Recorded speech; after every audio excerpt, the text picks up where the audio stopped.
Hello hello hello hello hello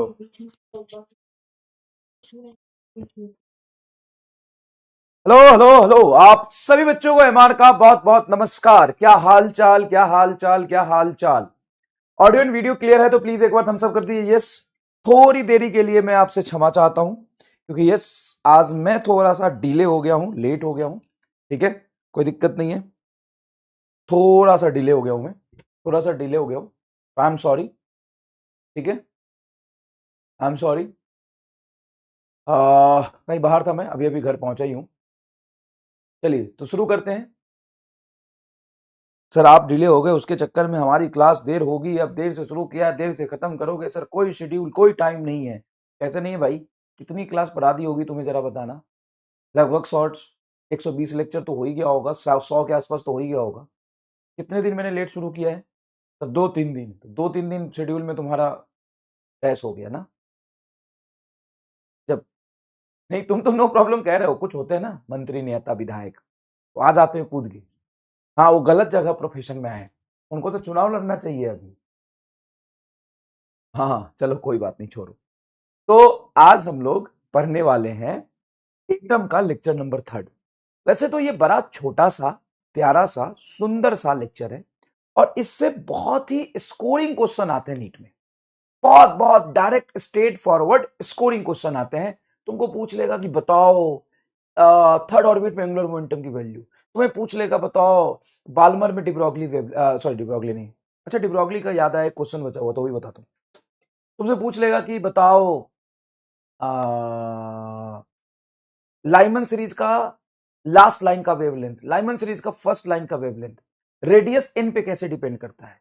velocity second orbit का, second orbit का radius क्या होगा, सेकंड ऑर्बिट में होने की वजह से पार्टिकल की वेलोसिटी कितनी होगी। तो कितना आसान आसान और सुंदर और साफ सुथरा सवाल पूछता। लेकिन नीट 2025 एक मिथ था। मतलब जहां पे भाई साहब दो सवाल पूछे उन्होंने एटम से, और दोनों सवाल ऐसे पूछे जो एक तो कोई भी नहीं करके आया और एक सवाल कुछ बच्चे उसको अटेम्प्ट करके आए, कुछ बच्चे उसको अटेम्प्ट करके। Yes, this is last lecture और आज आपका चैप्टर खत्म हो जाएगा। अगर तुम देखोगे बड़े बड़े चैप्टर, जैसे मैं तुम्हें बोलूं इलेक्ट्रोस्टैट, तो इलेक्ट्रोस्टैट में पीवाईक्यू में होंगे शायद 10 साल में 70-80 क्वेश्चन होंगे। 10 साल में नहीं, हर साल 8 क्वेश्चन थोड़ी ना पूछता है। 10 साल में अगर होंगे तो 50-60 क्वेश्चन होंगे, 40, मतलब पूरे इलेक्ट्रोस्टैट की बात कर रहा हूं, 40-50 क्वेश्चन होंगे। 10 साल में, सिर्फ 10 साल में 40 क्वेश्चन होंगे, 30 क्वेश्चन होंगे, 40 क्वेश्चन होंगे। और रेडिएशन एंड मॉडर्न फिजिक्स में जो अभी तूने फोटो इलेक्ट्रिक इफेक्ट और डिब्रोगली वेवलेंथ पढ़ा है, उसमें 10 साल में 40 क्वेश्चन है। तो ध्यान से सुनना जो मैं कह रहा हूं, मैं जो कह रहा हूं उसको ध्यान से सुनना, मैं जो कह रहा हूं उसको ध्यान से सुनना। पूरे इलेक्ट्रोस्टैट जब तुम पढ़ते हो, पूरा इलेक्ट्रोस्टैट, तो उसमें 10 साल में 30 से 35 से 40 क्वेश्चन होंगे।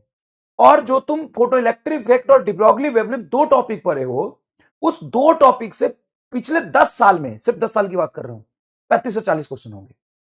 सर ये तो modern physics, photo electric field and de Broglie wavelength तो सर 4 ही लेक्चर में आपने पढ़ा दिया, और उसमें तो सर 16 लेक्चर लिया था। हाँ, कंटेंट 4 गुना है उसका, और क्वेश्चन बराबर आते हैं जितने सिर्फ दो टॉपिक से आते हैं। अगर मैं आपको बात करूं, अगर मैं आपसे बात करूं, अगर मैं आपसे बात करूं, question asked in NEET, question asked in NEET, question in NEET, NEET बटा content in a chapter, content in chapter, chapter content in chapter. तो क्वेश्चन जो नीट में आते हैं किसी चैप्टर से, और उस चैप्टर में जो आपको कंटेंट पढ़ना है, उसका रेशियो सबसे ज्यादा हाई है तुम्हारा मॉडर्न फिजिक्स का। अभी जो एक चैप्टर आप दो टॉपिक कंप्लीट किए, photo electric effect and de Broglie wavelength modern physics का।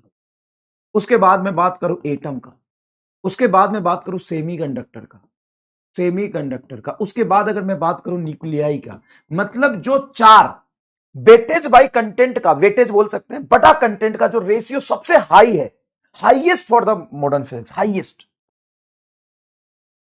हाईएस्ट। और दूसरी नंबर पे सीधा सीधा एटम आता है, दूसरे नंबर पे सीधा सीधा एटम, सेमीकंडक्टर एंड न्यूक्लियाई, दूसरे नंबर पे सीधा सीधा एटम आता है।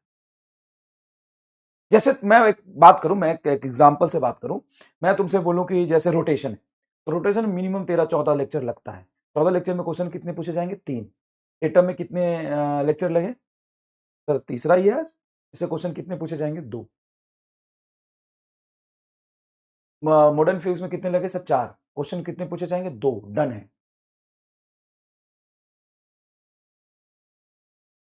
तो किसी भी चैप्टर, जैसे रे ऑप्टिक्स है, तो रे ऑप्टिक्स से 3 से 4, 3 सवाल बन जाते हैं, कभी कभी 4 भी बन जाते हैं।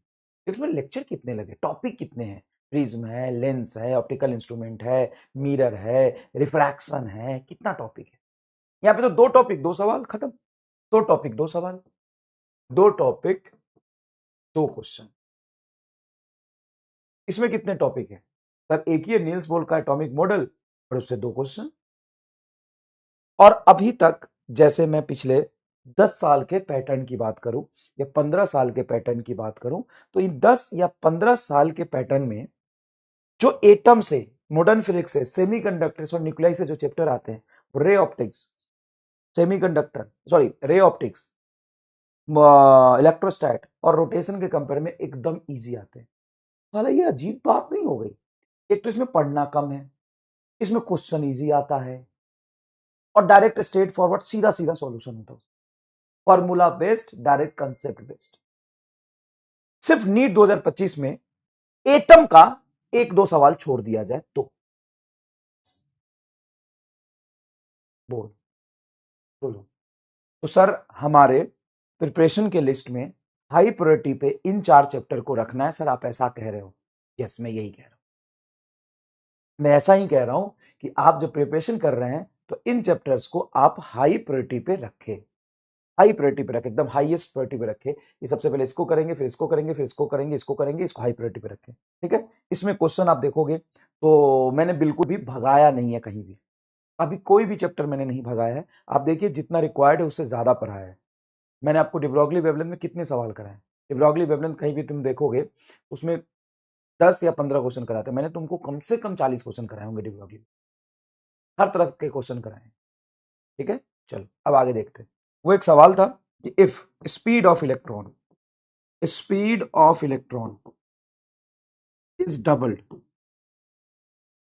doubled then de Broglie frequency will be, de Broglie frequency will be। तो आप यहाँ पे गूगल करेंगे, मैंने भी गूगल किया, ऐसा नहीं, मैंने भी देखा कि दुनिया क्या सोच रही है इसके बारे में, तो मैंने भी देखा, तो वहां पे वो दिया हुआ है डबल, लेकिन वो रॉन्ग है, डबल आंसर नहीं होगा, फ्रीक्वेंसी बिकम्स डबल आंसर नहीं होगा। क्यों? क्योंकि आप उसका सॉल्यूशन चेक करना, और सबसे पहले उसमें एक ही गलती करी है, E बराबर HF यूज कर लिया है फॉर इलेक्ट्रॉन। यहां पे बात फोटोन की नहीं चल रही, किसकी चल रही? इलेक्ट्रॉन। इलेक्ट्रॉन एक अलग पार्टिकल है। क्या E बराबर HF इलेक्ट्रॉन के लिए वैलिड है? Is this valid for electron? Is this valid for electron? Valid for electron. क्या ये इलेक्ट्रॉन के लिए वैलिड है E बराबर HF? ध्यान से सोच के बता, E बराबर HF तुमने फोटोन के लिए पढ़ा था, ये इलेक्ट्रॉन के लिए वैलिड नहीं है। सर इलेक्ट्रॉन के लिए तो वैलिड नहीं है, इंटरनेट पे आधी जगह पे तो ये यूज करके सॉल्व किया है, E बराबर HF। दूसरी बात फ्रीक्वेंसी न्यू से लिखो या एफ से लिखो, is equal to C by lambda. ये भाई ईएम वेव के लिए होता है, इलेक्ट्रॉन ईएम वेव नहीं है, और ईएम वेव ओनली। ये कैसे यूज कर लोगे? Frequency is equal to C by lambda किसके लिए यूज होता है? ये इलेक्ट्रॉन के लिए यूज होता है, सॉरी ईएम वेव के लिए यूज होता है, फोटॉन्स के लिए यूज कर सकते हो ईएम वेव के लिए। ये स्पीड ऑफ लाइट से थोड़ी ना इलेक्ट्रॉन चल रहा है, और स्पीड ऑफ लाइट से चल रहा है तो उसका स्पीड डबल किया, उसका क्या मतलब है? ये तो गड़बड़ है, ये तो नहीं यूज कर सकते हैं, नहीं यूज कर सकते। यहां पे आप सिंपल सा लिखेंगे lambda is equal to H बटा एम बी, और सिंपल सिंपल ये देखेंगे कि जब आपका स्पीड को डबल किया मतलब दुगना किया तो वेवलेंथ आधा होगा, लेमडा बिकम्स हाफ। इतनी सब बात समझ में आई क्या? अब स्पीड ऑफ वेव आप लिख सकते हो v बराबर लेमडा है, इसको डबल किया, वेवलेंथ को आधा किया, फ्रीक्वेंसी 4 गुना, 4 टाइम्स हो जाएगी, ठीक है? 4 टाइम्स हो जाएगा।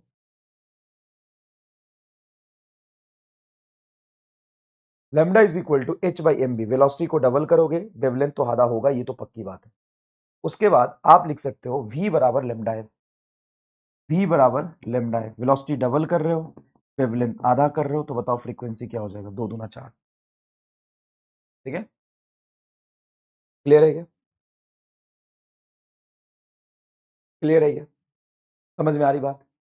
चलिए अब शुरू करते हैं, अब शुरू करते हैं आज का चैप्टर। तो आज थोड़े क्वेश्चंस ज्यादा होंगे। कल मैंने जितने भी क्वेश्चंस कराए थे, नोट्स आपको बनाने थे इसलिए मैंने होमवर्क नहीं दिया था, आपको याद है? नोट्स आपको बनाने थे इसलिए मैंने होमवर्क नहीं दिया था। ठीक है, नोट्स आपको बनाने थे इसलिए मैंने आपको होमवर्क नहीं दिया था। मैंने आपको पीपीटी में लिख दिया था कि कौन कौन से क्वेश्चंस आपको लिखने हैं। आज भी मैं आपको पीपीटी में लिख के दे दूंगा कौन कौन से क्वेश्चन लिखने हैं। क्लास के दौरान वो क्वेश्चन आप मत लिखो, जो मैं क्वेश्चन बताऊंगा सिर्फ वही क्वेश्चन लिखना, क्योंकि सेम ही तरीके के बहुत सारे क्वेश्चन हो जाएंगे। उन सबको लिखने का नोट्स में कोई लॉजिक नहीं है, जो पढ़ाऊंगा उसी को नोट्स में लिखना है। चलिए हम शुरू करते हैं। सबसे पहले थोड़ा सा रिवीजन से, ये बहुत इंपॉर्टेंट है रिवीजन। क्या? सबसे पहला formula angular momentum N H by 2 pi होता है, जहां पे एंगुलर मोमेंटम को हम एम वी आर से लिख सकते। क्लियर है? ये समझ में आ गया कि angular momentum M B are होता है, जो क्वांटाइज होता है एन एच बाई 2 पाई लिख सकते हैं। ठीक है सर। उसके बाद हमारा M B square by R, ये रिक्वायर्ड सेंट्रीपिटल फोर्स है जो इलेक्ट्रोस्टैटिक फोर्स देता है के, पहला चार्ज एटम का जेड ही इंटू ई बटा आर स्क्वायर। उसके बाद हमने निकाला था radius, radius is equal to आता है 0.53 into N square by Z. गलत हो तो बता दीजिएगा। Velocity v is equal to 2.2 into 10⁶, इसको हम लिखते हैं z by N.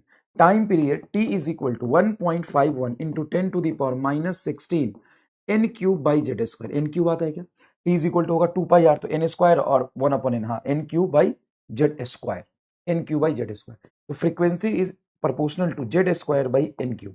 Magnetic field is inversely proportional to n का पावर 5। उसके बाद हमने लिखा था kinetic energy is equal to half M V square. जो काइनेटिक एनर्जी तुम्हारा आ गया था, पोटेंशियल एनर्जी जितना होता है उसका आधा, मॉड ले लो क्योंकि मैग्नीट्यूड काइनेटिक एनर्जी निगेटिव नहीं होता, और kinetic energy and total energy की वैल्यू बराबर रहती है, लेकिन मॉड लगा लेते हैं क्योंकि इस तरीके से आता है। क्लियर है? हाँ, वहां पे हमने वो देखा था 1 upon lambda is equal to Rydberg constant into 1 upon final n i का whole square minus 1 upon initial o i का whole square. Lyman Balmer question series के लिए देखा था, आर की वैल्यू होती है 1.1 इंटू 10⁻7 मीटर इनवर्स, या 1 अपॉन आर हो जाएगा आपका 912 एंगस्ट्रम। 912 एंगस्ट्रम लगभग लगभग इतना ही आता है। ये सारी चीजें मैंने सही लिखी मोटा मोटा। अब आपको लगेगा कि सर ये तो पूरा ही हमने जो एटम एटॉमिक स्ट्रक्चर केमिस्ट्री में पढ़ा था लगभग लगभग एकदम वैसा ही सब कुछ हमको दिख रहा है। बोलो हाँ कि ना? लगभग लगभग वैसा ही सब कुछ हमको दिख रहा है। यस और नो? हाँ सर, लगभग लगभग वैसा ही सब कुछ हमको दिख रहा है। अब इस पर हम चलते हैं, पहली बात करते हैं लाइमन सीरीज। ठीक है ना, लाइमन सीरीज। अब लाइमन सीरीज में पूरा डिटेल में थोड़ा बताना चाहूंगा। सबसे पहले लाइमन सीरीज कि अगर आप बात करेंगे, आपको लग रहा होगा सर हमको आता है, बिल्कुल आता है आपको, मैं मना नहीं कर रहा, लेकिन एक बार देख लीजिए अच्छे से। लाइमन सीरीज में हम इलेक्ट्रॉन का फाइनल डेस्टिनेशन ग्राउंड स्टेट में रखते हैं। ठीक है, ग्राउंड स्टेट एक ऐसा स्टेट है जिसको हम कहते हैं कि फर्स्ट ऑर्बिट के कोरस्पॉन्डिंग रिप्रेजेंट होता है। फर्स्ट ऑर्बिट को ही ग्राउंड स्टेट कहते हैं। इसमें इलेक्ट्रॉन अगर होगा तो उसकी एनर्जी होगी -13.6 इलेक्ट्रॉन वोल्ट बटा बस बटा क्या, बटा एन की वैल्यू 1 रख दी, इसीलिए तो आया 13.6 इलेक्ट्रॉन। इससे ऊपर वाला स्टेट को हम कहते हैं फर्स्ट ऑर्बिट। क्या कहते हैं? फर्स्ट ऑर्बिट, और सॉरी सेकेंड ऑर्बिट और फर्स्ट एक्साइटेड स्टेट। इसके ऊपर वाला जो होता है उसको कहते हैं थर्ड ऑर्बिट और सेकेंड एक्साइटेड स्टेट। इससे ऊपर होता है, इसको कहते हैं हम फोर्थ ऑर्बिट और थर्ड एक्साइटेड स्टेट, और ऊपर अप टू इंफिनिटी तक ये जाता है। अब जब मैं आपको कहता हूं कि लाइमन सीरीज, तो लाइमन सीरीज में एक चीज फिक्स हो जाता है कि फाइनल डेस्टिनेशन तुम्हारा n इज इक्वल टू 1 के कोरस्पॉन्डिंग। कहां से आएगा इलेक्ट्रॉन? सर इलेक्ट्रॉन हो सकता है यहां से यहां आए, हो सकता है यहां से आए, हो सकता है यहां से आए, लेकिन फाइनल n बराबर 1 होगा। ये n बराबर 2, ये n बराबर 3, ये n बराबर 4। एनर्जी लिखेंगे तो एनर्जी इसका 13.6 इलेक्ट्रॉन वोल्ट, इस सेकेंड ऑर्बिट में एनर्जी होता है -4.3 इलेक्ट्रॉन वोल्ट, इसमें एनर्जी होता है 1.51 इलेक्ट्रॉन वोल्ट। देख लेना कुछ गड़बड़ हो तो 0.85 इलेक्ट्रॉन वोल्ट, गड़बड़ कर दिया क्या? देखो ये 2 से डिवाइड करेंगे, 2 का होल स्क्वायर 4, तो 4 3 12, 3.4 आता है। ये 4 कहाँ से आ जाएगा? 3.4 इलेक्ट्रॉन वोल्ट। कोई नहीं बेटा, ठीक कर दिया। 3 से divide, 3 3 9, 1.51 electron volt, 0.85 electron volt. ऊपर जाएंगे और तो 0.54 electron volt and so on. Clear है? हाँ सर क्लियर है। अब सुनना ध्यान से और अच्छे से इसको समझने की कोशिश, अच्छे से समझने की कोशिश करना। मैं अगर लाइमन सीरीज के वेवलेंथ का जनरलाइज टर्म डिसाइड करूं, क्या डिसाइड करूं, इसको मैं कॉपी कर लेता हूं, थोड़ा सा सुनना समझना देखने की कोशिश करना। अगर मैं लाइमन सीरीज का जनरलाइज टर्म डिसाइड करता हूं, जनरलाइज वेवलेंथ का फॉर्मूला लिखता हूं, तो क्या मैं वेवलेंथ का फॉर्मूला यहां पे लिखूंगा? एन इनिशियल तो 2 3 4 5 6 अप टू इंफिनिटी कहीं से भी आ सकता है, लेकिन एन फाइनल इसका 1 ही होगा, फिक्स्ड। क्या ये बात सही लग रहा है क्या? हाँ सर सही लग रहा है। तो 1 upon lambda is equal to R into final तो तुम्हारा फिक्स हो गया 1, तो 1 अपॉन 1 का होल स्क्वायर 1 ही रहेगा, माइनस 1 अपॉन एन आई का होल स्क्वायर। अब एन आई में क्या आएगा? 2 3 4 5 6 7 कुछ भी ले लो, एन आई में 2 3 4 5 6 7 कुछ भी ले लो। क्या ये वेवलेंथ का फॉर्मूला आ गया फॉर द लाइमन सीरीज? हाँ सर। तो ये भी एक सवाल बन सकता है कि वेवलेंथ का लाइमन सीरीज के लिए क्या फॉर्मूला बनेगा? 1 upon lambda is equal to are 1 minus 1 upon n i का होल स्क्वायर, क्योंकि फाइनल एन तो फिक्स है ना 1। सर फिक्स है। अब तुमसे बोलता है कि लाइमन सीरीज में मिनिमम वेवलेंथ बताओ कौन सा होगा? तो मिनिमम वेवलेंथ मतलब मैक्सिमम एनर्जी, मैक्सिमम एनर्जी अब इंफिनिटी से आएगा, इंफिनिटी से आएगा, इंफिनिटी से, इंफिनिटी से, इंफिनिटी से, इंफिनिटी से, इनिशियल तुम्हारा इंफिनिटी से। जब इलेक्ट्रॉन यहां पर आएगा, इसको कहते हैं last line, last possible line, last line, last line या लेमडा मिनिमम लाइन। तो इसका लेमडा मिनिमम क्या हो जाएगा? 1 upon lambda is equal to are 1 minus 1 upon infinity का स्क्वायर, ये 0, तो lambda is equal to exactly आपका आएगा 1 अपॉन आर। लेमडा जो है ये मिनिमम लेमडा है करस्पॉन्डिंग टू मैक्सिमम एनर्जी। बताओ, इक्वल टू 1 अपॉन आर। सही है क्या? फर्स्ट लाइन क्या होगा? फर्स्ट लाइन होगा जब इलेक्ट्रॉन सेकेंड ऑर्बिट से यहां पे आए, इसको कहते हैं first line of Lyman series. First line, first line का नाम अल्फा लाइन भी है, और ये लेमडा मैक्सिमम होता है क्योंकि एनर्जी मिनिमम होगा। यहां पे जो वेवलेंथ आएगा 1 upon lambda is equal to are 1 minus 1 upon second orbit का से फर्स्ट ऑर्बिट में है फर्स्ट लाइन के लिए, तो ये हो जाएगा 4, तो लेमडा इज इक्वल टू आएगा 4/3r। ये आपका मैक्सिमम वेवलेंथ है लाइमन सीरीज का। और ये जो पूरा का पूरा लाइमन सीरीज है किस रीजन में लाइज करता है? अल्ट्रा वायलेट रीजन में लाइज करता है, अल्ट्रा वायलेट रीजन। बताओ, क्या सब कुछ हमने सही लिखा है? तो सेकेंड लाइन होगा तो इसको हम लेमडा अल्फा लाइन भी बोलते हैं, लेमडा अल्फा के अल्फा, सॉरी के सीरीज, इसको के सीरीज भी बोलते हैं। के सीरीज, लाइमन सीरीज को हम के सीरीज के नाम से भी जानते हैं, इसको बोलते हैं के सीरीज।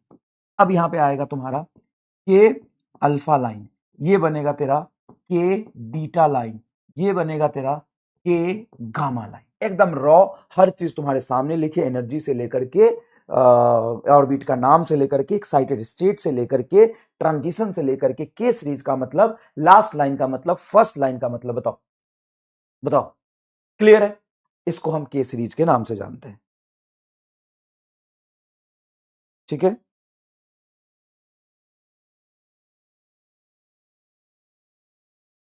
बोलो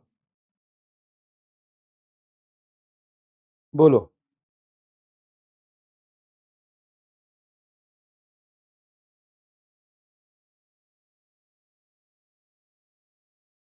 बोलो, क्लियर है?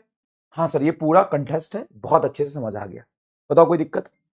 एक चीज और मैं इसमें लिखना चाहूंगा, तो क्या ये जो फोटोन निकली है मैक्सिमम वेवलेंथ के कॉरस्पॉन्डिंग, इस फोटोन की एनर्जी कितनी होगी? अगर तुमसे डायरेक्टली बोल दिया कि मान लो इलेक्ट्रॉन यहां से यहां तक आया, इसकी एनर्जी बताओ कितनी होगी?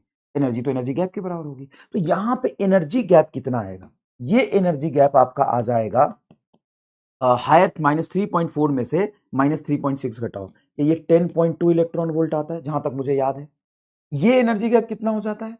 तो 3.4 में से 1.51 घटा लेते हैं। ये एनर्जी गैप, ये एनर्जी गैप निकालो, या फिर ये एनर्जी गैप निकालो, ये पूरा एनर्जी गैप निकालो। तो ये एनर्जी गैप निकालोगे, E बराबर 1 1.1.51 में से घटाओगे तो 13.6 इलेक्ट्रॉन वोल्ट रहेगा, माइनस प्लस हो जाएगा 13.6 इलेक्ट्रॉन वोल्ट। तो ये तुम्हारा क्या है, जीरो है। इसमें से 1.51 घटाओगे तो आ जाएगा 9, 11 में सॉरी जीरो है, जीरो है, जीरो में से एक जाएगा तो इधर ले लो एलसीएम 1.51, तो 12.75 आता है क्या? ये 12.75 आएगा क्या? 12.5 आता है क्या? आता है? चलो ये बताओ, घटा लेते ना। चलो तो एनर्जी बताओ कितना है? 13.60 इलेक्ट्रॉन वोल्ट में से तुम घटा रहे हो 1.51 इलेक्ट्रॉन वोल्ट, ठीक है। तो ये देखो 10 में से एक जाएगा 9, ये बचा 5, 5 में से 0, ये आ गया 2 और 1, 12.09, 12.09। ये क्या आ रहा है? 12.09। एनर्जी आ गया तेरा 12.09। ये किसके बीच का है? थर्ड से फर्स्ट का गैप। तो ये इसी तरीके से आप निकाल सकते हो।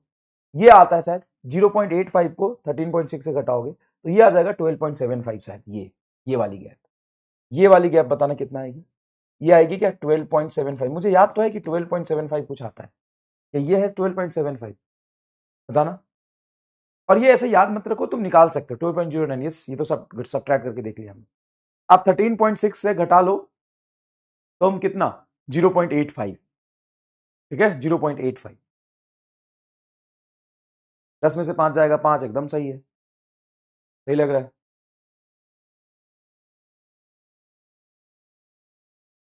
तैयार है क्या? तो ये लिखना है आपको। सर इसको लिख के हम क्या करेंगे? इसको लिख के ये करेंगे ना, ये गैप काम आएगा डायरेक्टली आपको, कई बार काम आएगा। ये थर्ड से लेके फर्स्ट का गैप है, सेकंड से फर्स्ट का गैप है, ये इसका गैप है 12.75, 12.09, 10.2 इलेक्ट्रॉन। इसको अब आप लिख चुके थे पहले से तो कोई बात नहीं, एक बार और लिख लो, क्या हो गया इसमें, कौन सी बड़ी बात है? ये तो तुम्हें नहीं बताया थोड़ा सा, ये इनिशियल फाइनल का टर्म तो चलो बता दिया था, लेकिन जनरल एक्सप्रेशन तो नहीं बताया, लास्ट लाइन बताया, ये तो सारा बता दिया था, एनर्जी भी बता दिया था। तो चीजें ऐड कर लो उसमें या फिर से लिख लेना, कोई बात नहीं, ठीक है।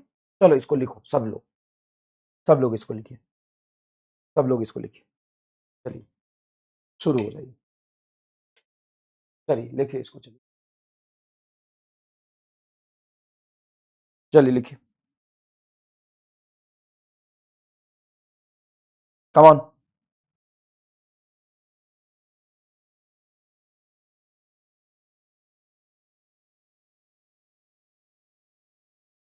Come on, come on, come on.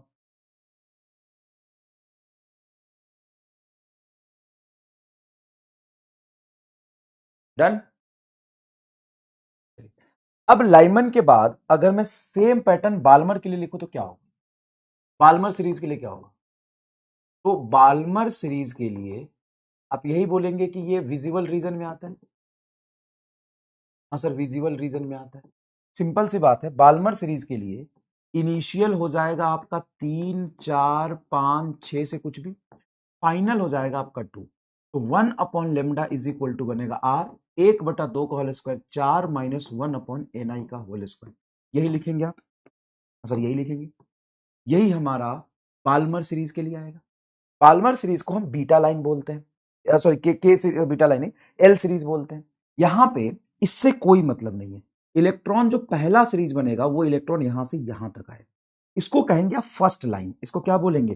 First line, first line, या lambda maximum energy minimum line, या आप इसको बोलेंगे के सीरीज, तो ये एल सीरीज होता है, L alpha line, L alpha line. इसको आप बोलेंगे एल बीटा लाइन, इसको बोलेंगे एल गामा लाइन, और इंफिनिटी से जो इसमें आएगा इसको बोलेंगे आप लास्ट लाइन, लास्ट लाइन। ये जो लास्ट लाइन है, ये जो लास्ट लाइन है वो इनिशियली इंफिनिटी से आ रहा होगा, तो 1/λ इज इक्वल टू आप लिखेंगे आर इंटू 1/4 माइनस 0। तो लेमडा इज इक्वल टू आ जाएगा 4/r, ये सबसे मिनिमम लेमडा आएगा क्योंकि इसके क्रॉसपॉन्डिंग एनर्जी मैक्सिमम, एनर्जी क्या मिल रहा है? मैक्सिमम मिल रहा है।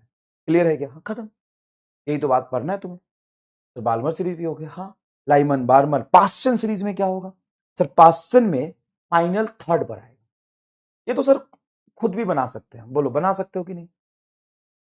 बना सकते हो कि नहीं? चलो कोई बात नहीं, लेकिन लिख लो, कोई इसमें नया पैटर्न नहीं है, इसको लिखो, लिखो फटाफट फटाफट फटाफट।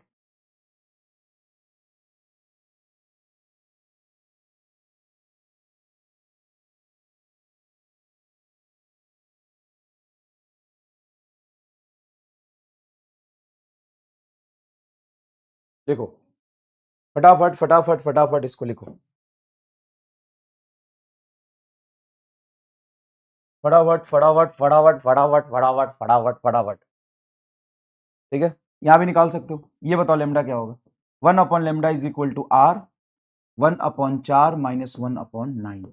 9 चौक 36 और 5 36/5 है, तो लेमडा हो जाएगा तेरा मिनिमम 36/5 आर। सही लिखा है, 9 चौक 36, 9 में से 4 जाएगा, हाँ सही है। ठीक है ठीक है। अब बाल्मर के बाद क्या आता है? Paschen series, Paschen series, alpha के series, L series, M series बोलते हैं इसको, के एल एम, एम सीरीज बोलते हैं इसको, बोलते हैं एम सीरीज। इसमें क्या होगा कि फाइनल तुम्हारा थर्ड में आएगा, इसको बोलेंगे एम सीरीज। एम सीरीज ये तुम्हारा first line, first line lambda maximum energy minimum line. ठीक है, 1/λ। इसमें जनरलाइज टर्म क्या होगा, इनिशियल क्या होगा? तो फाइनल तो 3 है, तो इनिशियल हो जाएगा 4 5 6 7 और फाइनल हो जाएगा तुम्हारा fix 3। 1/λ is equal to r, 1/फाइनल मतलब 9 माइनस 1/इनिशियल, एन इनिशियल का होल स्क्वायर। और इसमें last second m alpha line ये होगा, यहां पे होगा तेरा एम बीटा लाइन, और लास्ट लाइन जो डिफाइन करोगे तुम, लास्ट लाइन होगा लेमडा मिनिमम लाइन, जिसमें 1/λ मिनिमम जो आएगा वो आएगा आर इंटू 1/9 माइनस 1/0। तो लेमडा मिनिमम की वैल्यू यहां से निकल के आएगी, lambda minimum 9/r, lambda minimum निकल के आ जाएगी 9/r। 1/r is equal to lambda maximum लिखोगे r इंटू 1/9 माइनस 1/4 का होल स्क्वायर 16। यहां से सॉल्व करके लेमडा मैक्सिमम आ जाए, कोई खास बात नहीं, लिख लेते हैं अपन। Sorry, lambda maximum is equal to 16 गुना 9 और 16 माइनस 9, 7r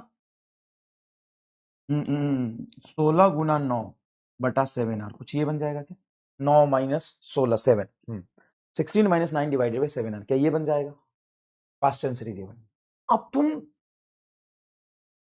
एग्जाम में गए और तुमको डायरेक्ट ऐसा सवाल मिला कि find first wavelength of the wavelength corresponding to maximum energy, wavelength corresponding to maximum energy for the Paschen series. क्या तुरंत से कर दोगे? क्या तुरंत से कर दोगे? क्या तुरंत से कर दोगे? क्या तुरंत से कर दोगे? हाँ सर तुरंत से कर देंगे, तो बड़ा आसान है, तुरंत से कर देंगे। ठीक है, तुरंत से कर देंगे, बोलो हाँ कि ना। चलो अब तुमको 2-3 एक्स्ट्रा चीजें बता देता हूं फटाफट। मान लो कि if electron in a nth orbit of hydrogen atom, electron nth orbit of hydrogen atom में है, then find total number of possible spectral line, possible spectral line बोलते हैं इसको, जो ट्रांजिशन लाइन होता है ना, स्पेक्ट्रल लाइन बोलते हैं, spectral line, total number of possible spectral line. तो जैसे मान लो किसी भी nth ऑर्बिट में है, तो वहां से कितने ट्रांजिशन कर सकता है, ये तो पर्टिकुलर ट्रांजिशन इसका नाम दे रहे हो। मान लो इलेक्ट्रॉन यहां पे है, तो क्या यहां से यहीं गिरेगा? नहीं, यहां से यहां भी आ सकता है, यहां से यहां भी आ सकता है, यहां से यहां भी आ सकता है, कहीं भी जा सकता है। तो कहीं भी जा सकता है, तो जब ये इलेक्ट्रॉन यहां से यहां आएगा, तो उस समय जो सीरीज बनेगा, थर्ड ऑर्बिट अगर फाइनल डेस्टिनेशन है, तो उसको आप बोल देते हो कि ये पास्चन सीरीज। लेकिन अगर ये यहां से यहां जाएगा, यहां से यहां भी जा सकता है, यहां से यहां भी जा सकता है, फिर यहां से आने के बाद यहां जा सकता है, फिर यहां से यहां जा सकता है, तो कितने स्पेक्ट्रल लाइन बन सकते हैं? जैसे मान लो कि ये थर्ड ऑर्बिट में, एग्जांपल से लिखना नहीं इसको, जैसे मान लो ये थर्ड ऑर्बिट में, सेकंड फर्स्ट यहां पे, तो कितने स्पेक्ट्रल लाइन पॉसिबल है? सर थर्ड से सेकंड में जा सकता है एक, सेकंड थर्ड से सीधा फर्स्ट में जा सकता है 2, और पहले जो यहां से यहां गया उसके बाद यहां से यहां जा सकता है 3। तो total number of spectral line कितने हुए? 3। जैसे मान लो 4 में, फोर्थ में, तो total number of spectral line कितने पॉसिबल है इलेक्ट्रॉन का? एक ये, और यही से यहां चला गया 2, और यहां से यहां चला गया 3, 3 पॉसिबल है। एक एक करके जाएगा तो यहां से डायरेक्ट यहां गया 4, फिर यहां से यहां गया 5, या डायरेक्टली यहां से यहां चला गया 6, टोटल स्पेक्ट्रल लाइन में आएगा 6। तो इसका फॉर्मूला क्या बन जाएगा? इसका फॉर्मूला बन जाएगा टोटल स्पेक्ट्रल लाइन का n इंटू n माइनस 1/2। ये है number of spectral line, number of lines. अब यहां से देख लो, 3 रखो तो रखोगे 3, और 3 में से एक गया 2, 2 से 2 कटेगा 3 बचेगा, 4 रखो 4, 4 में से एक गया 3, तो 3 और 4/2 2, 3 दूना 6, सही तो आ रहा है। तो नंबर ऑफ स्पेक्ट्रल लाइन का ये बेटा क्या होता है? फॉर्मूला। तो यहां पे इमिशन स्पेक्ट्रम की बात कर रहे थे अभी तक, यहां से फोटोन इमिट हो रहा था, यहां से फोटोन क्या हो रहा था? इमिट हो रहा था। तो अभी तक जो हम बात कर रहे थे, हम किसकी बात कर रहे थे? इमिशन स्पेक्ट्रम का।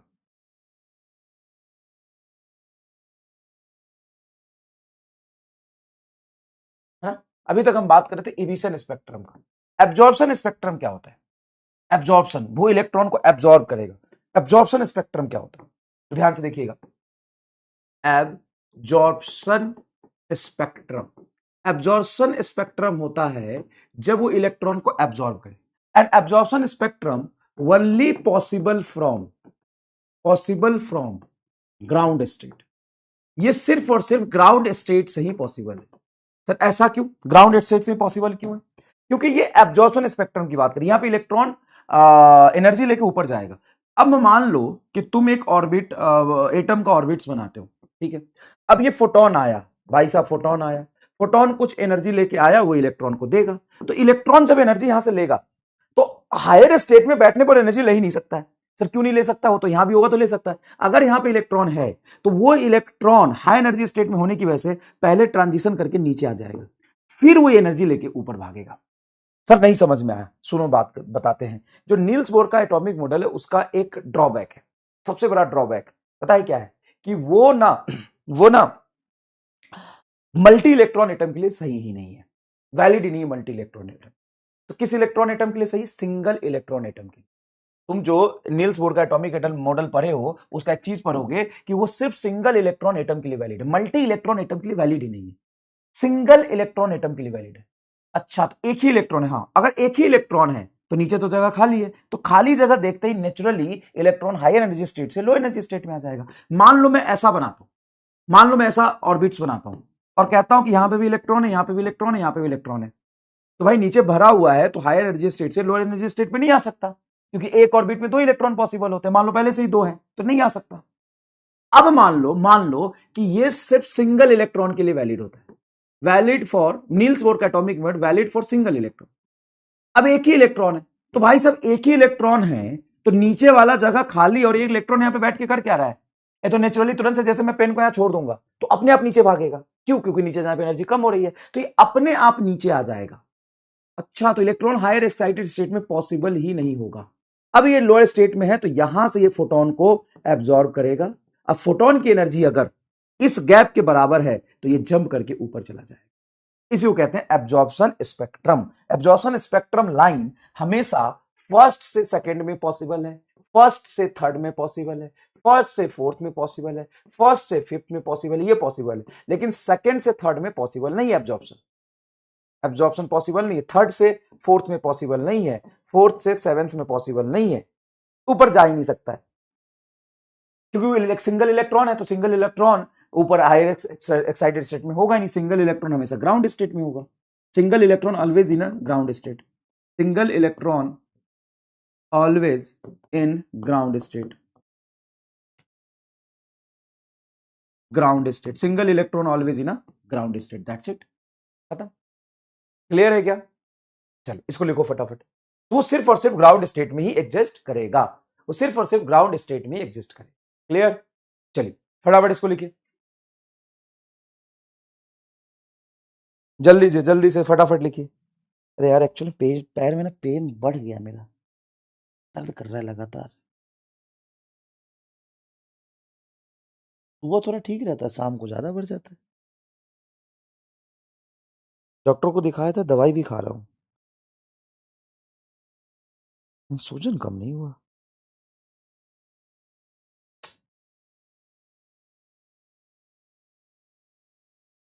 लिख लीजिए इसको।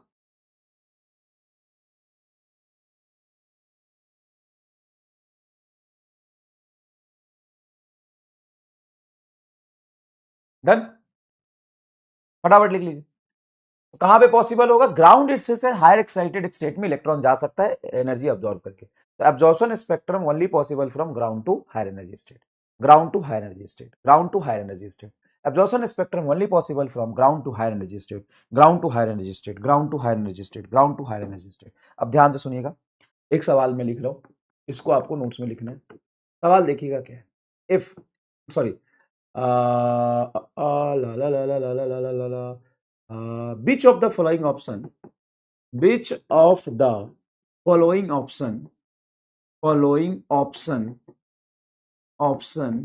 is correct for angular momentum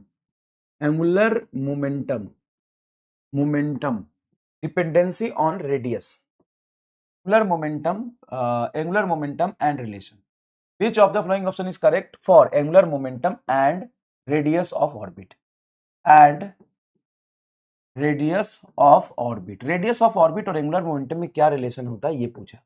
पहला ऑप्शन है angular momentum is directly proportional to 1 upon radius, दूसरा ऑप्शन है angular momentum is directly proportional radius, तीसरा ऑप्शन है angular momentum is inversely proportional radius, चौथा ऑप्शन है, ये तो दे दिया, आर स्क्वायर, चौथा ऑप्शन है angular momentum is root of R, 1 upon R square root R. हाँ, चारों कॉम्बिनेशन दे दिए। चलिए अब इसको सॉल्व करके सभी लोग आंसर नहीं बताएंगे। हम आपको टोटल 60 सेकेंड का टाइम दे रहे हैं, आप आराम से देख के इसको अच्छे से विजुअलाइज करके सॉल्व करेंगे। ठीक है, चलिए शुरू हो जाइए। 60 सेकेंड का समय दिया है, आप सवाल को लिखिए, मजा आएगा करने में इसको।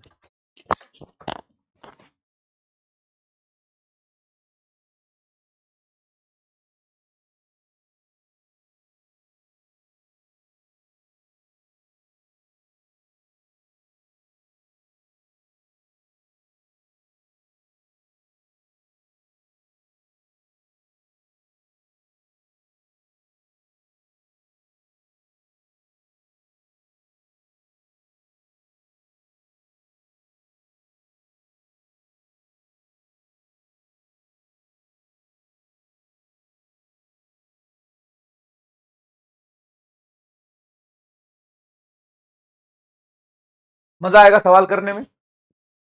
चलिए बताइए क्या लग रहा है आपको।